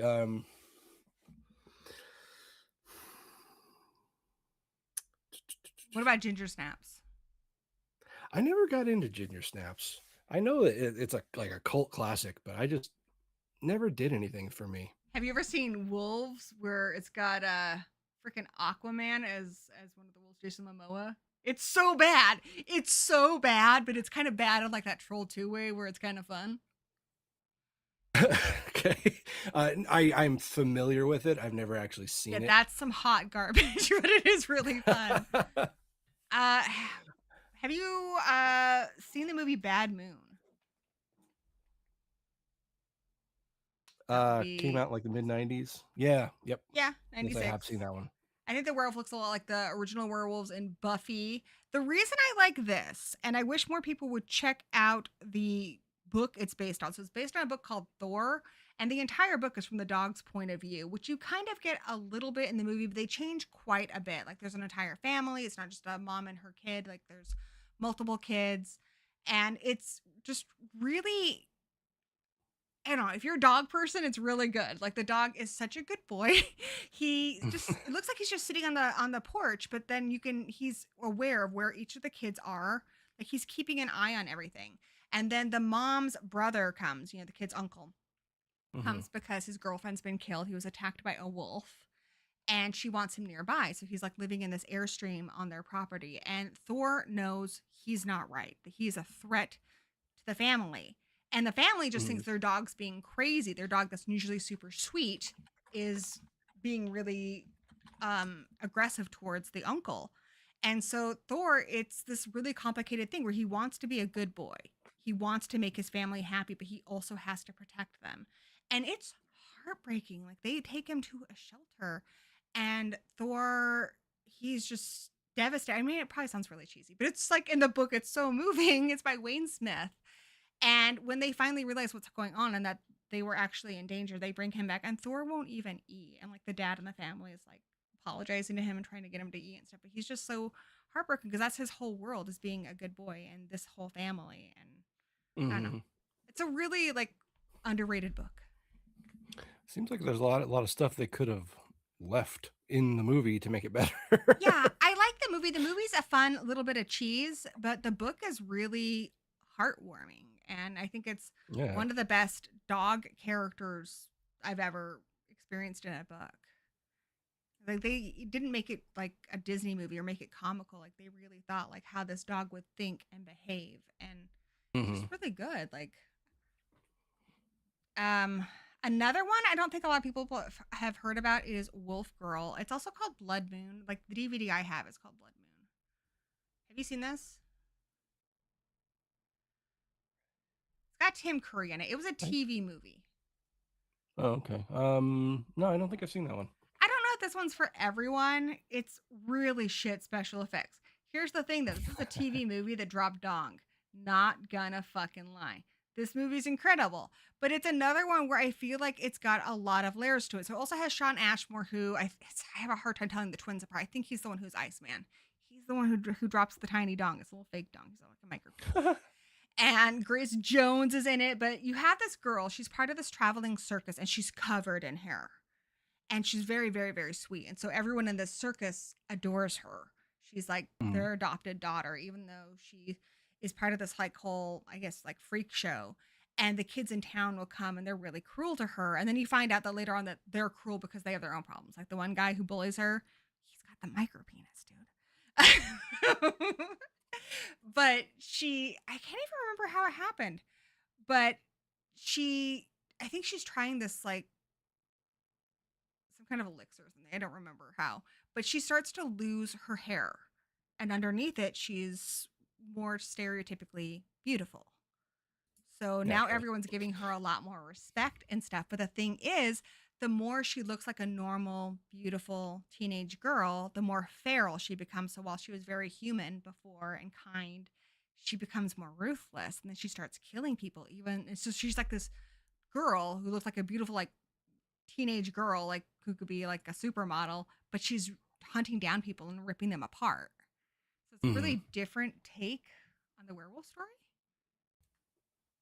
Yeah, I'm surprised I've never heard of it. It's also, like I said, sometimes called Blood Moon. Hmm. What are some other ones that? Oh, what about Dog Soldiers? I like dog soldiers. I really like the way the werewolves look. I think they look really awesome. Um, it's just not one that I go back to very often. I get that. I It's don't really also have a good reason why, they haven't really but done a good print of it either. I wonder if the new 4K one's good, but it is one I really like. But I can see what you're saying there. You know what I really love? I love the werewolf sequence in Trick or Treat. The whole movie's not yeah. werewolves, but that, as far as transformations go, And the guy that did the werewolves, actually, I think he did a lot of creature effects in the movie, but the werewolves in particular is the same guy who did the lichens in Underworld. they look Seems yeah, incredible. Like, yeah. oh my gosh, The I guy love knows his that. werewolves. He was a So, judge on. Did you ever watch Face Off on Sci-Fi? I've heard of it, but I've never seen it. Okay, it's a show like makeup art, special effects makeup artists. They'd compete week to week. It's a competition show, but he was one of the judges on it for a long time. We've talked about a lot of our favorite vampire and werewolf movies, and I think there's a little bit of crossover there because they're both beings that look human, but have Hmm. this darker supernatural side to them. And that Yeah. forces them to go after humans in a violent way. What do you think, being that that's like your preferred genre, right? Your subgenre of horror, vampires and werewolves? Hmm. What do you think is drawing you to these movies? Um, I think it really goes back to my youth. I mean, that's vampires and werewolves were just kind of my bread and butter when I was a kid. Um, you know, I like probably maybe you and a lot of our friends that we know, like Crypticon, started watching horror movies at way too young. Like Yeah. the I had no business watching horror movies at the age that I started watching them. But um, a lot of times it was like I was always very drawn to werewolves, especially Mhm. Do at you remember that the show time. Werewolf that was out in the 80s? I used to watch it with my mom. No. This guy, his best friend, I think slash roommate is a werewolf. He was attacked and then he turns and then he attacks him, so he's bitten and then he gets the pentagram on his palm Mm. and he needs to find the guy that made him and then he can be fixed. But it was like an ongoing weekly serial. Like each week he was getting closer to finding this guy. Huh. And Yeah. like I think it came out in like 85, dude. When did that show come out? That's like your year. Werewolf show. Ah, dude. You know what that does? It just brings you up every werewolf show ever. Just every werewolf show. It's just you called know what show? Werewolf. You know what show was uh, a lot better than it had any business being was the Teen Wolf show. Did you ever The watch that? modern one. Yeah, I watched that with my son, Yeah. which that's also like he was probably a little too young to watch that. I remember the episode. He's like, "Mom, what's a condom?" I'm like, "All right, so we're having this talk." It Yeah, came out in not too young because of the '87. horror, too Yeah. young because of the sexual content. I mean, they didn't show a lot of really like as opposed to some shows like Vampire Diaries, where Vampire Diaries they would fuck people up. Mhm. Teen Wolf, they mostly got like their little woofy face. I don't think the Yeah. fights were that bad or the violence was that bad. Yeah, no, like, I think as far as inappropriateness, for having children watching it is Mhm. the fact that you've got these high school students being very sexual and sexualized. Yeah. Yeah. Honestly, I think that show was more sexual than Vampire Diaries. When if you look at the posters, you would think it's Vampire Diaries, but there's romance in Vampire Diaries, but there's a lot more like sexiness going on in Teen Wolf. You know Yeah, what's yeah. crazy? I was just talking about Tyler frickin' Posey, the Teen Wolf, the other day with Oh, yeah? Danny. We were watching Screamboat, the Steamboat Willie horror movie, and I Yeah. fell asleep. When I woke up at the end, spoiler, Tyler Posey has a small part in it. I'm like, that's Does Tyler he really? freaking Teen Wolf Posey. And I guess his brother is like the main character in it. So I think he just did it to be like support his brother. But it's kind of cute. Uh-huh. I guess he's gonna be in the sequel. So Yeah, well. Yeah, I can remember, um, on the podcast when that show was coming out, Taylor and I were big fans of the movie. Um, yeah, it's very different than the movie, but it's oh, good. super different. Yeah, and, when it was coming out, they had already had the Scream TV show, which was just Yeah. terrible. And it's like I was never a big like super fan of Scream to begin with, but like this is really fucking bad. Um, and so when they announced that they were coming out with a Teen Wolf show, I remember Taylor and I on the podcast just ripping it apart before it even come out. It's like this is going to be so fucking stupid. You're going to have these um, these pretty werewolves, having their teenage drama, which is ultimately what it ended up being. But It's one it of was, those ones where like the first 3 or 4 seasons I think were good, and then it does go downhill. I didn't even watch the Teen Wolf movie, and I used to be really into that show with my son. Like we would just watch it religiously. yeah, I'm actually rewatching it now. Same thing. I dropped off probably around season 3, and it went for 6 seasons. Yeah, So, I'm confused uh, because the movie's got Allison, I think was his girlfriend. She's in it, mhm. and spoiler, she's dead. How is she in the Yeah, movie? So like, I need to I guess finish that show. yeah. I don't know how that's gonna work because I think there are a couple people that are dead that are in the movie. So, Yeah, that's a little weird. And yeah, it was a fun show. um, yeah, um, the guy that plays Derek, Tyler Hoechlin. Yeah, So he went on to play Superman in Superman and Lois on CW, yeah, and he played like when they announced that, I'm like the that guy would be from Teen Wolf. yeah, because he's a I'm like, completely different person in that show. He's so like yeah, intense, like all over the top. But yeah, but he played a really awesome Superman. he did. And he nailed it in a way that not a lot of people do because he played a good Superman and a good Clark Kent. How so? I haven't seen Um, it, so. it's the CW superhero shows were always a little cheesy. Mhm. That one was actually, I think, probably geared more towards adults. So it was not How did as he do it tacky that and was cheesy. different? Was he less, like, wide-eyed and Um, so he just captured I mean, Superman, he's this beacon of hope. He's this pillar of strength. And with a vulnerability to him. And he nailed all of those traits very well. And then he also managed to capture like the kind of aloofness and you know every guy type feeling of Clark Kent. Did you ever watch Um, Smallville? I not regularly, no. Yeah. I watched it every once in a while, but I Of think the your fact that he wasn't. Superman TV shows, would you say the CW one's your favorite? Oh yeah, for sure. Oh, that's cool. I'll have to check it out. Um, yeah, and it's funny. He was Tyler Hoechlin. He was actually at SummerCon a couple of years ago, Oh, and neat. I had a Superman piece that I drew, and I went to have him and Brandon Routh, who played Superman in Superman Returns. Yeah. He's been in Had a them lot of sign horror it. movies and stuff too. Off the top of my head, I can't think of him, but he does show up in a lot of stuff. Yeah. Um, but I was actually talking with Tyler Hoechlin about that. I basically told him the exact same thing I just told you. It's like, when they said you were going to be playing Superman, I only knew you from Teen Wolf, and I'm like, really? Derek from Teen Wolf is going to play Superman, because they're just completely different characters.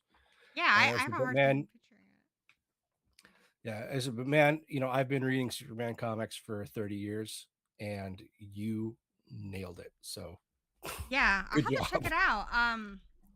I also like that one kid, Dylan O'Brien, who plays Styles in it. Cause Yeah. Styles, I mean, he's just comic relief in the movie. He doesn't have a lot of depth to him. They really developed that character a lot more, and I'm really excited because he's going to be in that new Sam Raimi movie, Send Help. Oh, is he? I didn't know that. Yeah, have you seen the Oh wait, trailers for yes, I that? did. Never mind. No, I haven't seen the trailer. No. So it's the new Sam Raimi movie. It's coming out in a couple weeks, but Dylan O'Brien plays like this really young asshole boss. So like Okay. when you work at a company and they hire this really young cocky guy, and he treats Hmm. Rachel McAdams like garbage. Like she's crying in her car and just talks down to her, insults her all the time, makes her hate her life. And Hmm. they have to go on this like retreat thing, and she's like his assistant, I think, so that's why he's bringing her. But the plane crashes, and it's just the two of them, and she must be playing a lot of green hell like me because she just knows exactly what to do. I actually wouldn't know what to do. I'd put all the stuff on the mat and be like, okay, make it. Hmm. I love survival games, but I probably wouldn't know what to do. But no, she's weaving hats and she's making shelters. And he's like, "What are you doing? Try and put off a signal, get us help." And she's like, "Actually, this is kind of great. I like being the one who's in power now. Now I'm your boss, and I'm not in a hurry to leave." Like she's good at fishing and stuff, and she's getting her confidence, and so it kind of tilts the tables. He's all injured and stuff, so he can't do anything. Ah. Dude, you should watch the trailer. Yeah, I didn't know there was a trailer out. I remember Taylor and we talked about it on the show, but I didn't realize there was a trailer already. Yeah, it looks really good. Nice. I think something else I That's. like about it too is I feel like a lot of movies in general. Like I mean it's shit, but I watch Pet Cemetery Bloodlines, and they have like the Instagram brows and stuff. Like there's this pressure to make all of your actors look beautiful all the time, and especially when you're making a horror movie, like it can kind of take you out of it. I did like with the trailer for Send Help, like Rachel McAdams, like even though she's gorgeous, she's not wearing a lot of makeup and stuff. Like I would on paper be like, really, we're gonna cast her for this kind of dowdy, low self esteem type girl, but she's pulling it off in the trailer. Like I'm buying it. So Nice. it just shows you're a great actress. That's if you were to only know her from something like Mean Girls, like you would never guess that she's actually got really good range Yeah, she as an really actress. does. I saw your last episode of the Grave Plot podcast, so we haven't talked about that much. So talk Mhm. about the Grave Plot podcast, particularly for anyone who wasn't here the last time when I had his partner on. Next time I'll have to have you both on. Because I'm like, I feel like I'm doing the cop thing where I'm putting you in separate rooms to make sure your story adds up. I remember when he told me that he was going to be on your show. I'm like, oh, okay. It's because we were talking about the wild mouse thing, and I had asked. I also started my own podcast, and I was like asking you guys a lot of questions, but it seemed like you were super busy. But hey, look, like you're here now, so that's cool. Always got time for my friends. Yeah. But yeah, talk about the Grave Plot podcast. Um, yeah, I try not to rehash of too much what Taylor's gone over, but yeah, we started it in 2013. So it's been 12 years now. Um, and it uh, it started because Taylor and I, we've been best friends for over 20 years. Um, we started a band together, and Your friendship is almost old enough to drink. yeah. My high school best friend, that's what we do. We're like, oh, our friendship can drink now. Our friendship can rent a car now. Our friendship can apply for Social Security now. And yeah, I mean, we did, I wouldn't say everything together, but we were always hanging out, always doing things together. And that we started to kind of drift apart. Um, he got married, and then when that kind of things happen, you don't get to hang out with your buddy as much as you do when they're Yeah. in a serious relationship. So we started to kind of drift apart. We'd still have band practice when we were in the band, but then he actually moved over sort of your way, into over to Spokane. And we talk every once in a while, but we more or less lost touch. Um, and he came back for a while, and we started kind of reconnecting. But then and actually we moved in together several years after that.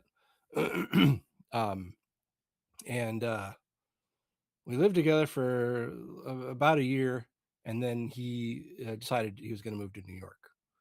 I didn't So even he know you did that. moved to New York. Wow. Yeah, yeah, he moved to New York, and he was gone for several years. Um, and we talked, we texted, we emailed, social media stuff. But it's like he came out to visit once or twice. I was never in a position to go out and visit him. Um, so we didn't really see each other for several years. Um, then I got engaged, and it just happened to be around the same time he moved back and brought his girlfriend with him. Um, and so it's like, okay, well, you're back. We can hang out again. But it's like, now I'm getting married. You've got a live-in girlfriend. We're, when they moved back, they lived with us for a month while I found a place. But then, I'm down here kind of in the south end of Puget Sound, and he moved up to Seattle. So, we're the better part of an hour apart. So it's like, you're back. That's great, but we're not going to really see each other all that much. So, um, I think I remember hearing Taylor talk about saying that we were both really inspired by a couple podcasts in particular. One was the Midnight Podcast, which I think he talked about. The other was the Midnight Podcast. Sorry, the Movie Crypt, which I love is a that with Joe Lynch and Adam Green.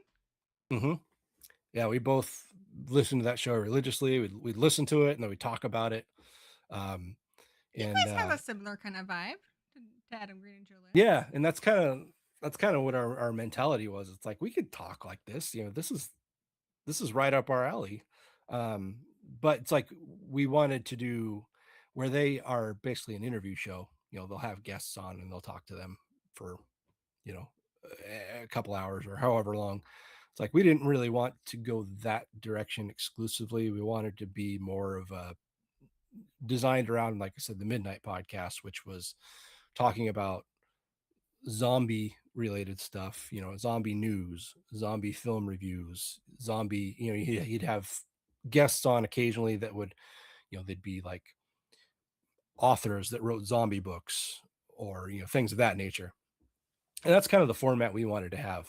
And so, yeah, but we didn't want to be based around one particular element. We just wanted to talk about horror as a whole. So that's kind of how it got started, and it was a goal of ours to have an excuse to hang out every couple weeks. Um, and yeah, we just kind of stuck with it. You guys pretty much do like 2 movies an episode, right? Mhm.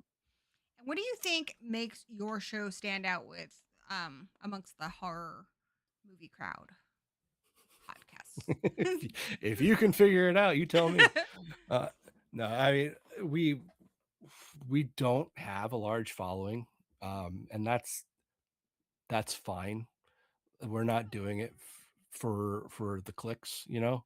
Yeah. Um, it's really just us having an opportunity to hang out, talk about something that we're both passionate about. And it's like if anybody else wants to listen, then that's great.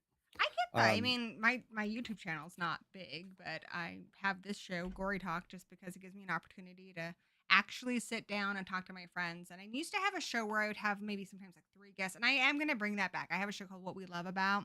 So this year we're going to be doing every single movie. Each one's a stream for Friday the 13th, and we're going to do Child's Play, which is my favorite. So definitely want both of you guys to join me on some of those, whatever your oh, I'll favorite talk franchises about are. Friday the 13th all day. But there is something like I don't actually sit down with a lot of people one on one and talk to them, which on this show, that's why I didn't have you guys both on together before. I was like, oh, I'll talk to Taylor about some scary rides because I was also going to a theme park, so that was kind of in my head. But yeah, Mm. I've been wanting to talk to you and pick your brain about art and stuff. So like it's kind of cool. Like if I had you both here, probably just talk about the podcast. But it's kind of cool to like sit down and really talk to some people. And some people like Kim, people I've known for years, I feel like on the show I have deeper conversations with them than I have had at like Crypticon and stuff, probably just because it's so busy. Yeah, yeah, that's Crypticon in particular. It's something that I have missed since I started selling art there. Yeah, we don't Because see you in the panels as much anymore. yeah, and that's just I try to do as many as I can. I do like maybe three, You got to possibly man your four. table.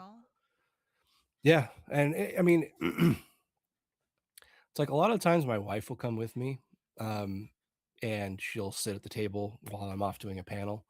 Um, but it's like it's it's better if I'm there so people can see kind of the Because face you're of the art. marketing yourself. Like it's Yeah, and I mean a lot of places, and I think Crypticons. I think it's a rule, but they're a little more lax on it than a lot of places. Is you have to be at your table. mhm, Um, you know, you're representing your company. You need to be there, mhm. um, and it's totally understandable. Um, but it's like someone like me who's doing double duty basically, as a vendor and a panelist. It's like I got to take a break eventually. Well, yeah, I mean the celebrities have to for their interviews and photo ops and Yeah, stuff. So I think it's fine. Just go take a break from yeah. your panel. But it's probably a lot on your shoulders to balance it all. It If I wasn't having fun, it would be more stress than it would be worth. Mhm. But I always have fun at Crypticon, regardless of what I'm doing. Um, I mean, the first couple of years um, that Taylor and I went, we were just there. We went as press, as kind of Mhm. representatives of the podcast. And it actually took, like I said, a few years for us to actually get involved and start doing panels. Yeah, same with Danny and I. Yeah. um, and yeah, it's Crypticon is such a family that it's like you feel welcome being part of any element of it. And you feel kind of welcomed into it, um, in a lot of ways. So, like I I always said, think I of it mean, like I never got to go to summer camp like in the movies, but to me that is what Crypticon is. It's horror summer camp. Like I get to see my friends definitely, every year, and I think that's the biggest thing for me. I've had people try to tell me like, "Oh, you should go to Texas Frightmare and stuff," and I think the allure of that would just be to see a lot of my friends from YouTube who will go to that mm, instead. But I don't think I could ever not go to Crypticon just because it's so important. Like the community we have yeah, there is so important. yeah. I mean, it's tough now because it usually happens around my son's birthday. Oh no. Um, Happens So around my birthday too, but you know, I'm is it there. really? Um, so yeah, it's a bit of a balancing act to do that. Um, but you know, especially when I've got money wrapped up in it, Mhm. it's like Yeah, I've got to yeah. commit. When he gets older, maybe he can go with you. My son was I think he's still currently the youngest panelist we've had. He did a introducing kids to horror panel with us. Oh, did he? Yeah, Nice. you can rope your kid into it. Yeah, my wife actually brought him a couple of years ago, and I remember I took him into the main vendor room and just kind of walked around, and I went and got my a couple of my I got my Sam from Trick or Treat piece signed by Quinn Lord, and I got my From Beyond piece signed by Barbara That's Crampton. awesome. Yeah, that was a really good year. The reason we brought Yeah. our son is because he wanted to meet Matthew Lillard. So it was like, okay, well, Oh, nice. Yeah. got to balance like bringing him to the convention, but we also had panels and stuff to do. So yeah, it's awesome. Yeah. And so it was nice to bring my son and be like, well, see, this is what dad does for work sometimes. Yeah. uh, and it was funny. Barbara Crampton, she was just enamored with him. She thought he was so cute. Oh my gosh, yeah. Matthew Lillard was really nice to my son when he met him. It's really nice, I think, when you get to like meet your heroes and they're nice to your children. So Yeah. yeah. I guess it's like showing your Yeah. art to them. It's something you made and it's being appreciated. Yeah. I was so nervous when he met Matthew Lillard because Matthew Lillard is like that to my son. That's Shaggy. You know, it's not Matthew Mm, Lillard. That's his favorite character of all time. He's so into Scooby Doo. Like he helps do the Scooby Wiki. Like I was just like, you know, I've met lots of different celebrities, and sometimes it's amazing, and sometimes you're kind of like, oh, that wasn't the best thanks for your experience. time. Yeah, but like we met Freddie Prinze Jr. and the guy didn't even say anything to him. He just like signed his autograph, which is Really? fine. He was a teenager by then, so he wasn't, you know. And he also met Gray DeLise, and she was fantastic. But this is the first time he met somebody famous, and he was still young enough that this was Shaggy, and the guy was so nice to him. Like he even said, he's like, "Can I give you a present?" Like he asked him. He didn't just give him something. Like, and yeah, he gave him like the Scooby Doo beanie. It was really cute. That's awesome. I've heard he's one of those guys that I've heard nothing but good things about. Like Yeah, I've he's heard super he's just sweet. the nicest guy. You can tell he's a dad because he loves kids. But I think a lot of them are like parents, so they love it when there's kids there. Yeah. Yeah, there there's been a handful of really awesome meetings and not so awesome meetings. Honestly, for me, a lot Um, of times, and I've talked about this before on the show, a lot of my negative experience have been more with people's handlers. yeah, Like I remember we got the that's guy from Nightmare on Elm Street 2, and his handler just kept saying, you know, you gotta like, pay me and stuff. I was like, okay, but he needed cash, and so I was talking to him. I was like, I'm gonna go get the cash, but by the time I finally left, like the guy was just so rude. I was like, I don't really want to go back there. Like, let's see. And it's like, yeah, I mean um celebrity could be as nice as yeah. anyone, but if they've got a shitty handler, then it's like you just don't want to do Usually the business with them. handlers are great. So, but Yeah, handlers are really cool, and especially at Crypticon, they're usually somebody we know. yeah, typically or HorrorCon, I tend to know a lot of the people there. Um, Yeah. what are you um, looking forward to at this year's Crypticon? So Crypticon, if you guys don't know, it's in Seattle. It's up by SeaTac, and it's every year, and usually around May. It's a horror convention, and it's a little bit smaller than I would say something like Comic Con or like Emerald City Comic Con, anything like that. Which for me, I would like. The lines aren't usually super long. It feels a lot more personable. You make actual friendships there. I prefer that. yeah, me too. And I've been to cons of all sizes, Mhm. and I always prefer Crypticon because it's smaller, more intimate. Um, you've got celebrities, and it's like because it's a smaller convention, they're not getting like these huge names. Maybe every once in a while they'll get like this one kind of flagship guest, which I Mhm. think they kind of did this year. Yeah, we got Um, David Howard Thornton. So that's Art the mhm, Clown. which I'm really looking forward to. Yeah. He's I'm super sweet. He's been on like like pretty much any like you could probably get him from Grave Plot podcast. He does a lot. He's been on like Freaky Girls Live, which is another YouTube show I'm on, and that show doesn't have a lot of subscribers. He's done a lot of YouTube interviews and stuff. He seems super sweet. Taylor and I actually did his celebrity interview last time he was at CryptoCon. That's cool. That's really Yeah, cool. I'm kind of campaigning to be able to do it again this time. Yeah, I'll watch But it. apparently there are a lot more interested I'm parties this really time. campaigning to get Matt. I really, because I mean we've known Matt as a vendor for a long time, but then Mhm. I got the Dungeon Crawler Carl book for my brother because I thought it sounded more like his thing, like lit RPG stuff, and then he's like, no, you really need to read this, and now it's my favorite book series. So he's officially a guest this year, and yeah, I want to interview Matt. Nice. That's what I told Jason. We'll see. But yeah, I've had some cool interviews. What are some of the interviews you've done? We've only done that one. Oh yeah, But yeah, and we really got thrown into the fire with it because it started out we were just doing David Howard Thornton. But then it just snowballed into doing this big multi-person interview. We had David Howard Thornton, we had CJ Graham, we had Jason Brooks, um, we had Eugene Clark. Clark. What was Um, the panel? it was Kind of an Modern odd. Monsters. Oh, I gotcha. Okay.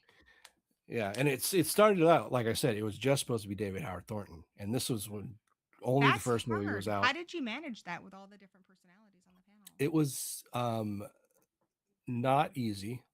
Um, but I think Taylor and I, having done the podcast for several years at that point, being able to kind of carry on conversation about nothing a lot of the time really helped. That's what I you can market it as. Grave Hot Podcast. It's the Seinfeld of horror podcasts.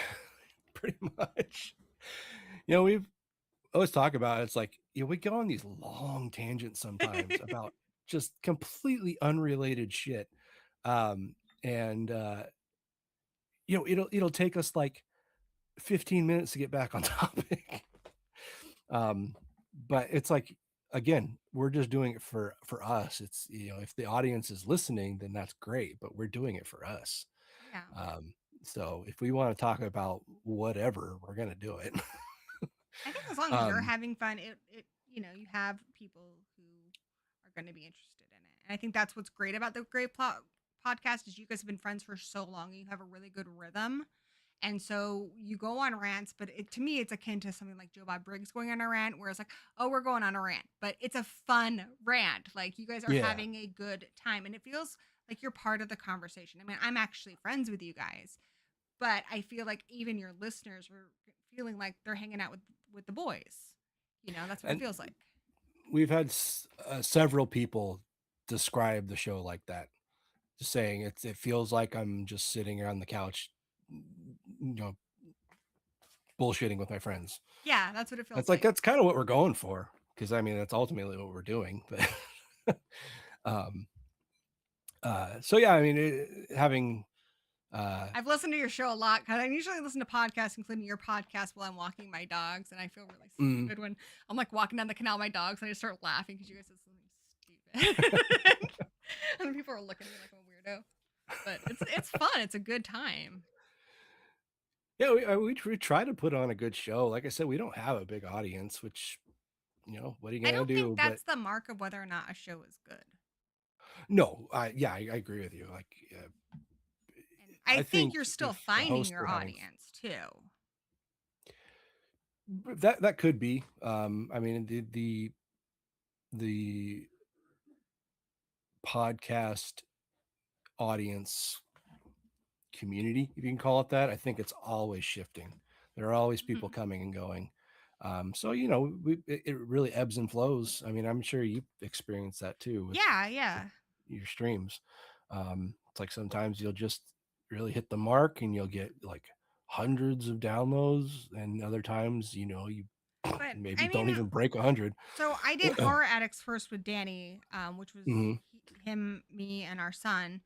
And I didn't. I wanted to try a whole bunch of stuff without taking over something that he started that he was passionate about.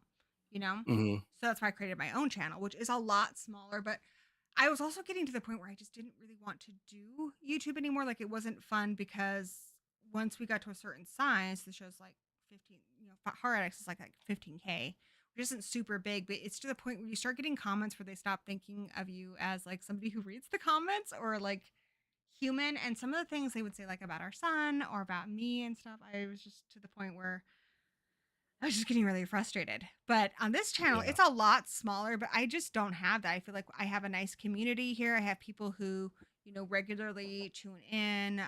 And that to me is worth so much more. Yeah, for sure. I mean, if you've got,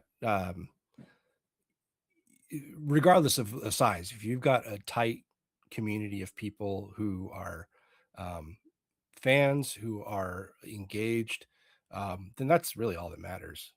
Yeah, or even just comments where they're like, "Hey, I had a shit week. Like my uncle's in the hospital," or I heard just lots of stories from people. They're like, "You made me laugh this week, and it felt like I got to hang out with my buddy," and like it's pretty cool. And Yeah. a lot of my friends here, I have friends like you who I have hung out with in person.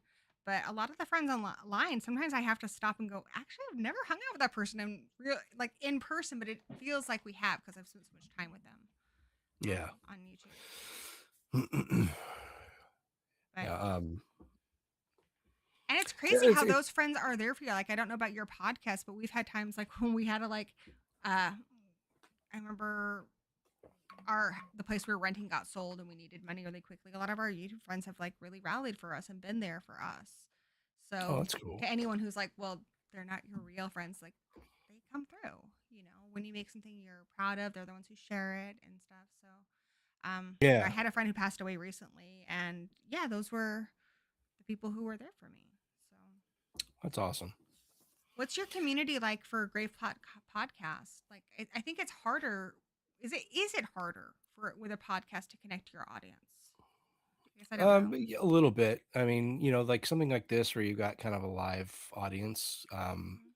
You've got comments coming in, and Yeah, it's they're a easy little to do quiet this engage. week, but you What never are know. you People will catch the gonna replay. Danny's here. Danny likes us. do? um, so with a podcast, you don't have that element. Yeah. We do, we do a, we live stream our opening segment, which is called Horror Business. Taylor Mhm. talked about. It's just horror news. We live stream that to our Patreon patrons. Yeah, which is me. I'm That's there, and you. Yeah, you guys are on mine too. we are. Um, and so yeah, we broadcast to those folks, and sometimes they watch, sometimes they don't. Excuse I me. get so frustrated. I don't know about your Patreon, but it's like crickets over there. Like I have people who are on it, but they don't watch any of like the stuff I do over there. Or I do streams Yeah. just for YouTube channel members and Patreon, and we're always like, let's check in with a Patreon chat. Is yours different? Like I have people who support me on there, but I never talk to them. No, it's pretty much the same. I mean, we have like individual people who will reach out or engage once in a while, but as a group, pretty quiet. But it's like, these they're supporting the show, and that's great because Mhm. every episode Taylor and I will say it's like, we don't have it's not an expensive show. It's really not. I mean, we own our equipment. We're not renting anything. We record in our homes. Um, and so there's not a ton of overhead. Um, but we have to pay for a website. We have to pay for a place where we keep MP3s. Um, and now we got the film festival. That all costs Yeah, money. yeah. Film And festival. we always say, the small donations add up, and they really keep us going. And I'm not blowing smoke when I say that. They really do, because it's Mhm. like if we had to pay for this stuff out of pocket, we probably wouldn't have made it. 12 going on 13 years. So it's yeah, it's uh really important to have those people supporting us. Um, however big or small their contributions may be, it goes a long way for us. I think for But me too, because I mean, with Patreon and a lot of YouTube stuff, like it's not very much a month, but just when I think you have probably had these days too, where you're just like, I just don't feel like fucking doing it today. I don't feel like getting up and being on. And then I remember, it may not be a lot of people, but there are people who believe in this show enough that they send donations in, that they support the show, that they join the membership, and that's like, okay, I'm gonna get up and do it. yeah, yeah, it's so there was, I mean, I'd say the majority of the time we've been doing the show, I was religious with getting the show done because we record it on Sunday. I will then, well, I would take then Monday and Tuesday to edit the show, and it would come out on Wednesdays. Um, and I was meticulous with that, like clockwork. I would get the How show did you out get it for edited Wednesday. so quickly? I have a podcast for our book club and it takes me forever. I do the editing for it and it takes a long time. Um, it's um, it's really, I mean, may not sound very helpful, but it's really in how you record the show that really helps I guess that limit. makes sense because the first one it took me so long because there was a lot of mic bleed. We need snowball mics and they bleed a lot. Then we started using Yep. the Yetis and it was a lot better. Um, I think I overdo it a bit too. Like you probably are not like I was worried about taking out That's every little and things like that. yeah, and that's something I was concerned with at the beginning too. But it got to a point where it's like I'd be listening back to the show, and it's like this sounds fake. That's kind It of how I sounds felt too. So going forward, I'm doing a lot less. But it is weird when yeah. it's just audio. It's like easy to overthink it, I think. Say it Whereas with again. this, I think it's easy to overthink it. Whereas with the video, with like the streams, I don't go back and do anything. It's just it's Yeah, done. yeah. I mean, yeah. When you're live, there's not a lot you can do. Yeah, But yeah, with the podcast, it's like there was a time when yeah, I was editing out these silences, editing out the yeah. editing out, if we got repetitive or something, I would edit all that stuff out. And I Rearranging got to the point, things and making it more yeah, organized. and it's kind of gotten to the point where it's just like, you know what, this is our conversation. This is how it sounded when if you were in the room with us, this is how it sounded. And I want to convey that. I want this to sound like a real conversation, not manufactured. Um, and And I guess it's like you said so too. It's in how you record it. 'Cause the other thing I noticed I started doing is I would correct myself a lot. I'm like, oh, let me say that again and stuff. Which on a live stream I can't do that. Like once I've said mhm, it, it's done. Um, so yeah, I guess doing it, I would call it the Joe Bob way. Joe Bob, when he does his show, he tries to do it in one take.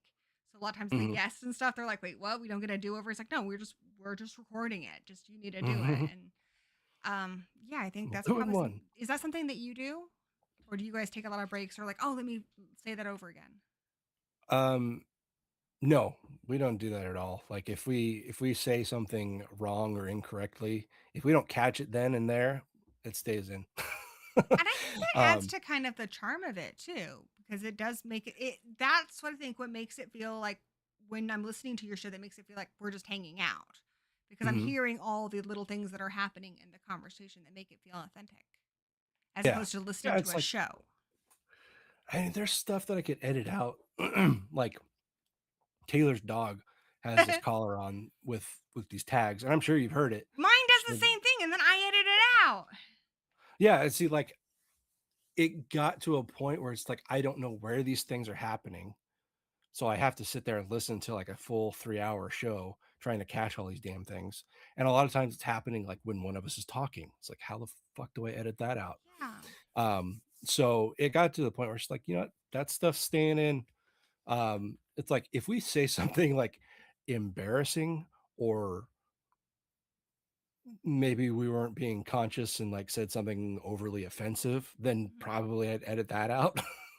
um, but if it's just us talking, bullshitting, um, and I think part of the charm of having a conversation with your friends is like when somebody says something wrong and you just bicker about it and go back and forth, it's like, Yeah. Yeah, I think that if stuff we help. I mean, I've even seen that with like a lot of YouTube videos and stuff. The things that I edit out on my YouTube videos, I've seen people like, and there's a plane going by, and I'm like, yeah, it didn't lessen my enjoyment of watching it, Mhm, And I guess the reason I brought up my live stream earlier is, I mean, I don't edit these; they're here to watch. But a lot of people watch the replay, and they don't seem to mhm. care that I'm constantly making noises with my chair and stuff. So, Yeah, there's like or hitting the I'll like mic. Taylor's a little more careful about it than I am. But like I'll like open a can or a bottle of soda and like drink it right like directly into my mic. Yeah. Um or like I'll like chew a can like I think one time I was Ugh. eating a Snickers bar. It's I was eating ASMR a is what it Snickers is. bar. Yeah, it's mukbang, I think is what it's called. Yeah. Um yeah, just eating a candy bar directly into my mic. Taylor's just sitting there looking impatient. I'm like, you can go ahead. Go ahead. Yeah, I think I just for me, I was overdoing it. It was taking the fun out of it because we would take a break to like take a drink. I'm like, my throat's getting dry. Yeah, take a drink. But I don't bother doing that on my live stream. People watch the replay of this, so I guess not overthinking it because that's kind of what Crypto was saying too. I think that's good advice. It's good advice that I need to follow. Yeah, it's just I mean, especially if you're having just like a conversation podcast Mhm. like we do or like we're doing here. It's you just got to let it flow. You got to let the conversation go how it goes. And the more you interfere with that, the faker it's going to sound. Yeah, And that's something I learned the hard way over years of that's what I'm being learning. so meticulous. But I'm glad I got to ask you about that because I asked Taylor. And he's like, I don't know, Taylor. Tony does the editing. I'm like, oh, okay. Yeah, I mean, the secret is like less is more. Yeah, Um, good advice. I mean, if you want to do a show like, you know, like something like NPR or like you want to do like criminal or something where it's very rehearsed and very scripted, Mhm. then yeah, you got to go back and edit stuff out and make corrections, do retakes and stuff like that. But it's like if you're just talking, then You'll be able to get more the content out that way too. yeah, um, like if I had to go through and edit every single second of the show, it would never get done. So do you Um, listen to it afterwards? Sometimes, um, I used to listen to podcasts all the time. Uh, but that was mainly because at the time I had a job that allowed me to kind of, split my attention. And also I had a long commute. So I was able to listen to a lot of shows. Now I don't have that commute. And now I have a very, not labor intensive, but I have to be You have to focused. concentrate. You can Yeah. burp So I if can't listen if to you want to people. burp, you can burp. Well, it's like it's not coming out as burps, like half burps. You can get your Um, wife to come like burp you. um, what the hell was I talking about? You had a commute and you had to concentrate, or you had a Thank you. commute and Yes. you didn't have to concentrate as much, and now you have to concentrate. Yeah. Yeah. Now I don't have that commute. I work from home now. I don't have a lot of time to Your show just sit and still listen to people sounds talk. really good too, and I guess that's another lesson I'm learning right now. Is I think you're always harder on yourself, or you hear all the mistakes yourself more than other people do. Because I've never actually really thought about it. I mean, you're right. Now that you mention it, I have heard the dog, and I have heard you guys like moving your chairs around and stuff. But I don't know. I just don't really think about it.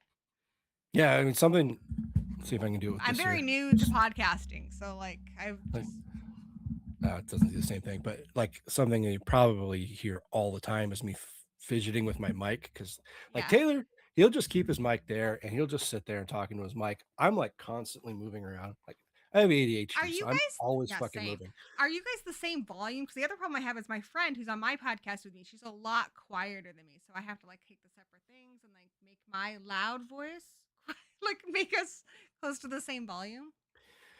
So we have a pretty our setup's pretty extra. We have like a mixing board Yeah, and everything. I saw that. That's very cool. But you Yeah, guys started off with just so snowballs too, right? Or was that somebody else I talked to? Yeah, so we've been through a lot of iterations. We've tested out a lot of different systems. We started like I heard Taylor talk about. We started out our very first episode. We tried to use a rock band mic, and that Yeah. did not work. Like it was so quiet. Like it recorded very quietly, and it had like this natural reverb to it, so it sounded weird. So before we even finished recording the first episode, we abandoned it and just used the mic that was on my laptop. Shortly after that, we got one snowball and we recorded off of that. And then we got a second one and we tried to use both at the same time and found out that that wasn't going to work. Yeah, that's hard too. So the way I did that is I started using voice meter so I could have two mics in my computer. But Mm, and it's the only way to do it unless you get the whole sound panel like you have. yeah. Yeah, I mean, we probably would have kept the snowballs if we had a mixing board that would accommodate a USB mic, but we didn't. So yeah, I actually was gifted an old soundboard from a friend of mine, um, and a couple mics, and we started using that setup, and like the difference was night and day. Like it was so much better. And then I actually ended up getting a bigger mixing board with more features, more ability to balance things out, and that's kind of where a lot of the volume control comes from is in that mixing board, because I can control each of our mics individually, um, and then I can go into our editing software and balance things out. What kind Like of mics do you guys um, use? they're just cheap Amazon ones. They're Oh, I think you. called Neewer, Newer, yeah. Neewe. Is it newer? Yeah. Okay, I didn't. Oh, that's good because your um, show sounds great. yeah, thanks. I mean, I, I I think So I mean, I don't have a audiophiles is mixing probably. board, but I do have voice meter where you have it's a mixing board software for your computer. Mhm. So I probably could do that in recording. So I guess what you're saying is take care of everything when you're recording it, and then you don't have to do as much editing. Yeah, I mean that goes for any kind of sound And recording. I I mean, relate if to you're that doing. with just YouTube. I when we first started, we had like a really crappy like digital camera, and we didn't have proper lighting and stuff. And even just doing like Dan's movie, not having good like we didn't use boom mics and stuff, so the sound was really hard, and then we had to do a lot of work in post. But we just got like a newer camera, like a Sony ZV-1. Danny got it for his movie, and I used it for a YouTube video. I was like, wow, I don't even have to do anything. Like the color already looks good. Yay, Yeah. cool, I'm done. Yeah, I got those newer mics. I got newer uh, boom arms, and Newer yeah, I makes mean, good like, stuff. yeah, and it's affordable, which is important. Yeah, I I guess think the that's only another lesson. You thing, don't have to break the bank to get quality stuff. yeah, and the only thing really sprung for um, were good cables, XLR cables for the mics, um, because that's something that I definitely noticed a difference is using cheap Amazon mics versus some nice gold plated cables. Um, So spring on the but cables everything, and the second, mixing board. The mixing board and the cables are going to make a big difference. yeah, yeah, and I think unless you're an audiophile that's just going to pick it apart, then I think as far as like soundboards, they're probably going to be mostly the same. Unless you're looking for like effects, Mhm. um, looking for some kind of like reverb or something like that. Any old soundboard's probably going to do just fine. I will say that you probably want to get a USB one that interfaces with your computer by USB, because that's something I did notice a difference with. Was our old soundboard was auxiliary. The one we have now is USB, and the sound is much clearer. It's much less fuzz. I do want to ask you about the film festival because that is coming up in February, right? Yeah, February 7th. Tell us about the Great Plot Film Festival. Danny just mentioned he wants to his next movie, which I know about that one. My one of my tarantulas is going to be in it. He's going to be a movie star. My boy Poe going to be in it. It's going to be short enough that he'll be able to submit it for 2027. So that'll be cool. Nice. I know you guys Yeah, I are look pretty forward to much that. good to go for this. And your film festival Um, has come a long way. I remember when you first started, like you guys would just get tons of stuff, and it wasn't even all horror. Like it's a lot more. Like Taylor was telling me a bit more about it. Like it's really evolved.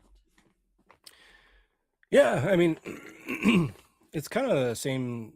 We took the same kind of tact with it that we did with the show, the podcast. It's like less is more, really. We don't try to, we've got other local film festivals, horror ones even, that are much bigger, much more of an event than us. Taylor's in the We're chat. not. Sorry, Taylor's here. Taylor's. Oh, Taylor. Um, we're not trying to be them.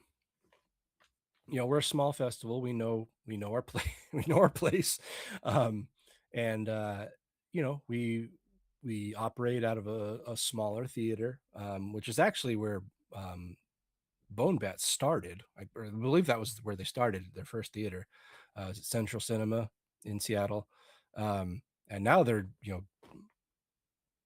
selling out multiple days at much bigger theaters. But um, we're smaller scale. We I think we like it that way, Again, it's like because it Crypticon. gives I us think it just makes it a little more intimate and personable. And I've yeah, discovered a lot of really cool short films through your festival too. So, if anyone's yeah. not And, familiar with it, you guys do short films. They're horror. Give awards for them. Where's it at? Central Cinema Central in Cinema Seattle. in Seattle.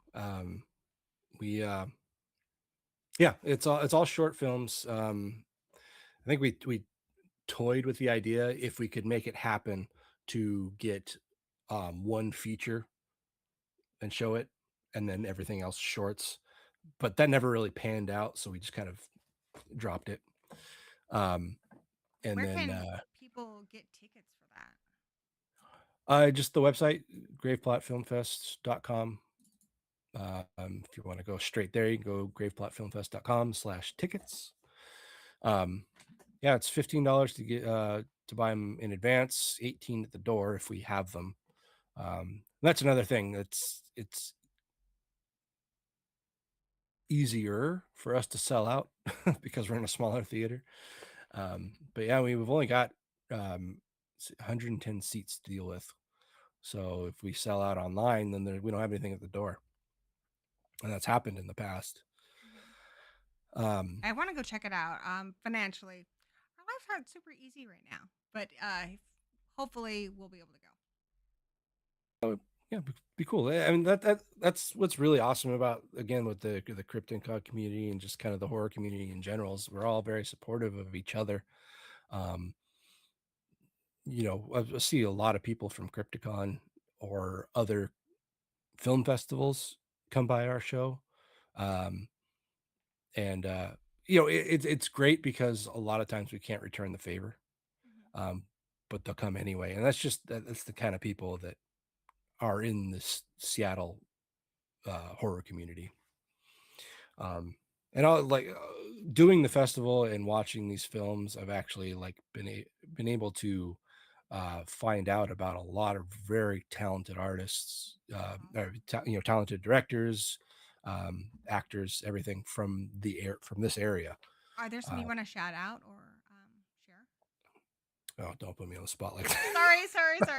Go check out the No, film festival. There's a lot there. it's mainly because I'm terrible with names. I can't I remember names to save my life. same, but also ADD. So we're bonding.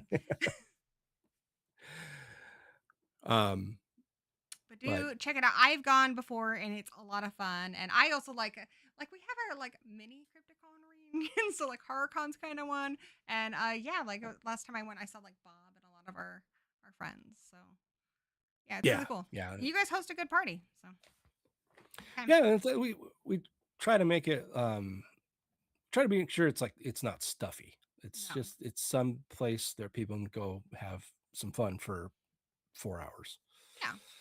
Uh, And you can. Yeah. that's why we try to host it at a place that has like you know like Central Cinema has like table service, and they have alcohol, and they have like real food, not just like theater food. So it's a nice atmosphere, and we've been there a couple of years now, and uh, it's been I mean, I really liked Arc Lodge where we started, but Central Cinema has been a nice I haven't been to change. one there yet, but hopefully I can go. Yeah, But yeah, definitely want to. For like me, you it's a said. bit of a drive. But Yeah, yes, no, Danny and I are I currently don't unemployed, begrudge you at so all. if we are in better luck by then, definitely we'll go. Cool. Times is hard, man. I do Yeah, want to also shout out I think it's your most recent episode, unless I've missed one. I could be behind. I believe your last episode of the Great Plot Podcast was the Silent Night double feature, right? yeah, we talked about Heck it was yeah, it's dude. the very late Christmas episode. Oh, Um, I have a review of Silent Night, the remake coming out soon, so I get it. It was only like in my theater for a week, but the movie wasn't out that long ago, so I think you can get away with it. That was a yeah, good movie. it was good. Like I was not expecting much, but they Yeah, killed dude. it. It was awesome. It was a good time. I really liked it. Yeah, that's another challenge about doing the podcast and having other responsibilities. Um, it's like we just had our second kid in May, so he's still a baby, um, and you know practically round That's the clock care. why I was really surprised you were able to do the show, but I'm really grateful that you're here. I was like, dude, didn't he just have a baby? Yeah, But yeah, no, this thanks for so being here. I can't get Bob on for the no. life of me, and his kid's older than yours. um, yeah, no, like Wednesdays in particular are like the kids are at their grandma's house, so Ah. that's why I have the the I was night like, wow, your off. kids are really well behaved. When my son was young, like I didn't have a show then when he was really young, but we would do like tabletop role playing games. It'd be like an hour every hour. He would need something, but it's just parenting, dude, and it goes by fast. So, That's what I hear. but I mean, it doesn't really because like my son's 21 now, and like he is here and he's moderating the show. So look at his bless his sweet little heart. That's my son, Robo Muffin, sharing the website for SkeleTony Art, the podcast, his Instagram. It's my boy there. It's my boy. Thanks, dude. He's pretty awesome. Check out the stuff here. Good job. So yeah, it evolves into something different, but it's really fun when they're little. So Yeah, yeah. I mean, our oldest, he's 4 now, oh, that's such and a fun age. waiting I for know. that. I actually remember people telling me the same thing, and sometimes I just wish you could collect all their little stages, like those like little Russian dolls. Because I love my 21-year-old Yeah, son, but sometimes I miss little 4-year-old shenanigans. So yeah, yeah. No, he's. It's fun because he's still little, so he likes to do little kid things, but he's starting to show an interest in things that I have an interest in. Like he's starting to draw. oh, that's Um, cool. yeah, and he like my favorite band is Ghost. Yeah, I love Ghost, and he's really taken to him too. that's So so it's cool. we'll be like in the car, and like that's what he'll want to listen to. Um, and I'm actually taking him to his first concert in next month, which is going to be Ghost. So That's looking forward to that. well, my son. His first concert was Weird Al, but then we took him to Guar, and he got to see his stepfather killed on stage. So that was cool. Nice. I remember, and he's younger too, so he's only I don't know, he's like 10. So we had him like at a chair off to the side because car concerts can get rowdy, but metal Yeah, fans I think are a lot like car fans too. They're genuinely pretty cool people. So we had him off to the side. yeah. Nobody bothered him, and one guy was like, "Dude, your parents are the coolest." Like, he was just sitting there with like drinking stuff, watching Gore, having a good time. Awesome. Yeah, I have a buddy That's who's what's really into Ghost, and I hear they put on a good show, so that's pretty cool. oh yeah, it's killer. It's some of my favorite shows that I've been to. Taylor and I have seen them, I think, like 6 times, I think. That's like And Danny and I seeing Guar. I've seen Guar so much. Last time I saw Guar was with Jason and Danny. oh, nice. But yeah, I have to check out a ghost show sometime. Maybe next time they're in the area, you'll have to let me know. Next month. Well, yeah, can't go next month, but Right. soon. Things are gonna change, dude. Things are gonna get better. So, wrapping up here, Grave Plot Podcast, guys. So you check it out, graveplotpodcast.com. Also, I have to ask you, I didn't ask Taylor this. Where did the name Grave Plot Podcast come from? Is there a story behind that? Nothing really exciting, no. Just sounds cool. Yeah, we were like I was saying, we were really into the movie crypt podcast. Oh, that And makes sense. So I can see the connection now. Movie Crypt, Grave Plot. I yeah, like it. The and collect the shovels and stuff, and yeah, you got a whole cool branding thing going on. yeah, we started out very plain. Like our first logo, our first website was super like angel fire looking. Oh, Taylor says it came from a Lonely Island song. I Not Dick in a Box, so I don't know. mean, no, well, there's a part in oh, what the hell is it called? Diaper Money. So that Okay. calls talks about having a grave plot. It's like basically it's songs. The whole song's about having just kind of like this really underwhelming life. It's like having a wife who won't sleep with him, having diaper money, and then there's a part where he says, I've got my grave plot. I got my grave plot right next to the highway." Yeah, I didn't know that. That's pretty cool. I'm glad I asked you that. So, yeah, guys, Robo Muffin posted the links. Check out SkeleTony art. He's got prints. He's got shirts. What are you? Oh, well, I'll ask you that in a sec.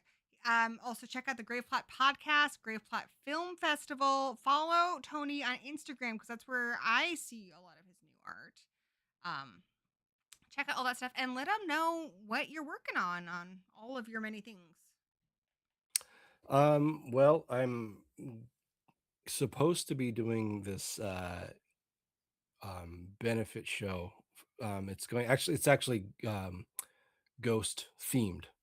They're gonna have like a ghost tribute band, and a handful of artists, vendors. So I'm working on a ghost thing right now.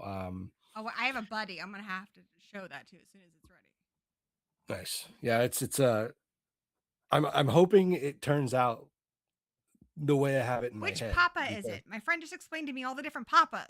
Which papa are you gonna do in your art? So it's the one I have right now, or the one I'm working on right now is going to be the current one, Papa Okay. 5 or Papa V. And I've got him.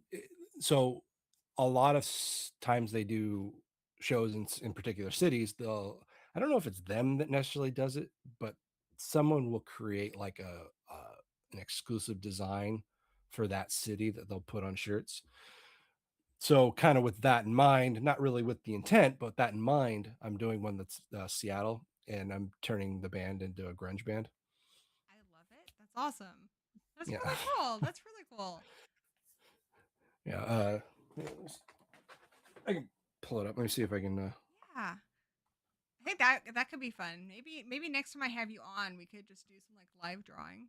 I don't know if you have the ability to show your art, like what you're drawing on the screen. It'd be fun. Yeah, I can do that. Let's see. I'm trying to find the damn thing. We also do members streams where we play Jackbox. Like you could come and you would kill it at all the drawing games. um, Fudge. Where is it? You could join on the Patreon where there's just crickets.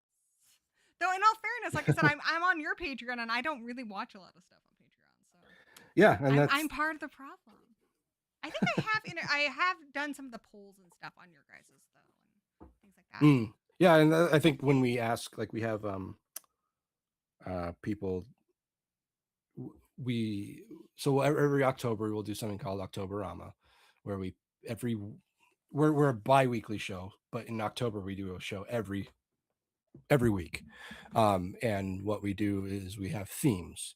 So we'll start out, we'll do week of the vampire, week of the Themes are fun. zombie. Yeah. It started out, we just did it in October, but it kind of evolved where we're just now we'll randomly do it. So it's lost a little bit of its you know luster, I guess. But I think it works. I mean, I watch on YouTube. I like Dr. Wolfula, and he does October, which will go well into November. This year he did a camp theme one. It went well into fall. His Christmas stuff will come out in January. So like people are gonna listen to it anyway. let's see. I don't know how else is going to show up, but Oh wow! So that's it. That's so yeah, cool. this The way that you are have it all set out like that. It's really cool. yeah, it's got some layers hidden here. It's supposed to be more. I just helped my son. He wanted to enter a contest where you help design a new Mega Man, and New Mega Man. yeah, he should have asked you to help him because your art's really good. That's awesome, though. I can see it. Very cool. Yeah, so like I said, I'm hoping it turns out the way I have it in my head, but we'll see how it goes. That's awesome. So we got that coming up. Anything else? Like what's going on Great Plot Podcast? Just kind of the regular old thing. I mean, we are out of necessity, because I've like I've got the 2 kids now, so things are a little more hectic. Out of necessity, we're a little more lax on our schedule. Obviously, our last episode came out like 2 weeks late, but we still record every other weekend, and we shifted the show to Thursday because Wednesdays are the nights when I have free. Um, so yeah, show comes out every other Thursday now instead of Wednesday. Very cool. So Right. So, guys, check out Great Plot Podcast. Check out the Great Plot Film Festival. Check out SkeleTony Art. The links are all in the doobly-doo down below. And if you are a member of this channel, either here on YouTube or on Patreon, we are going to have a B Movie Coven movie night on Friday. We're going to be watching Adam Green's Frozen, dude. That's a oh, movie nice. where a bunch of kids get stuck on a chairlift. It's pretty awesome. So if you're a member, come hang out with us. You're a member, Tony. You can come watch the movie with us if you want. Or you could join the memberships and come join us. And then my next live stream, I live stream every Sunday and Wednesday. On Sunday, we are going to have Jen's reviews from the grave, and she and I are going to be talking about the most disturbing movies we've ever seen. And I have seen some messed up movies, guys. So that will be a really fun show this coming Sunday. Thank you, Tony, Cool. for hanging out with me today. Yeah, thanks for having me. Yeah, it was fun hanging out with you, talking to you, catching up. For sure. Until we meet again, blessed be.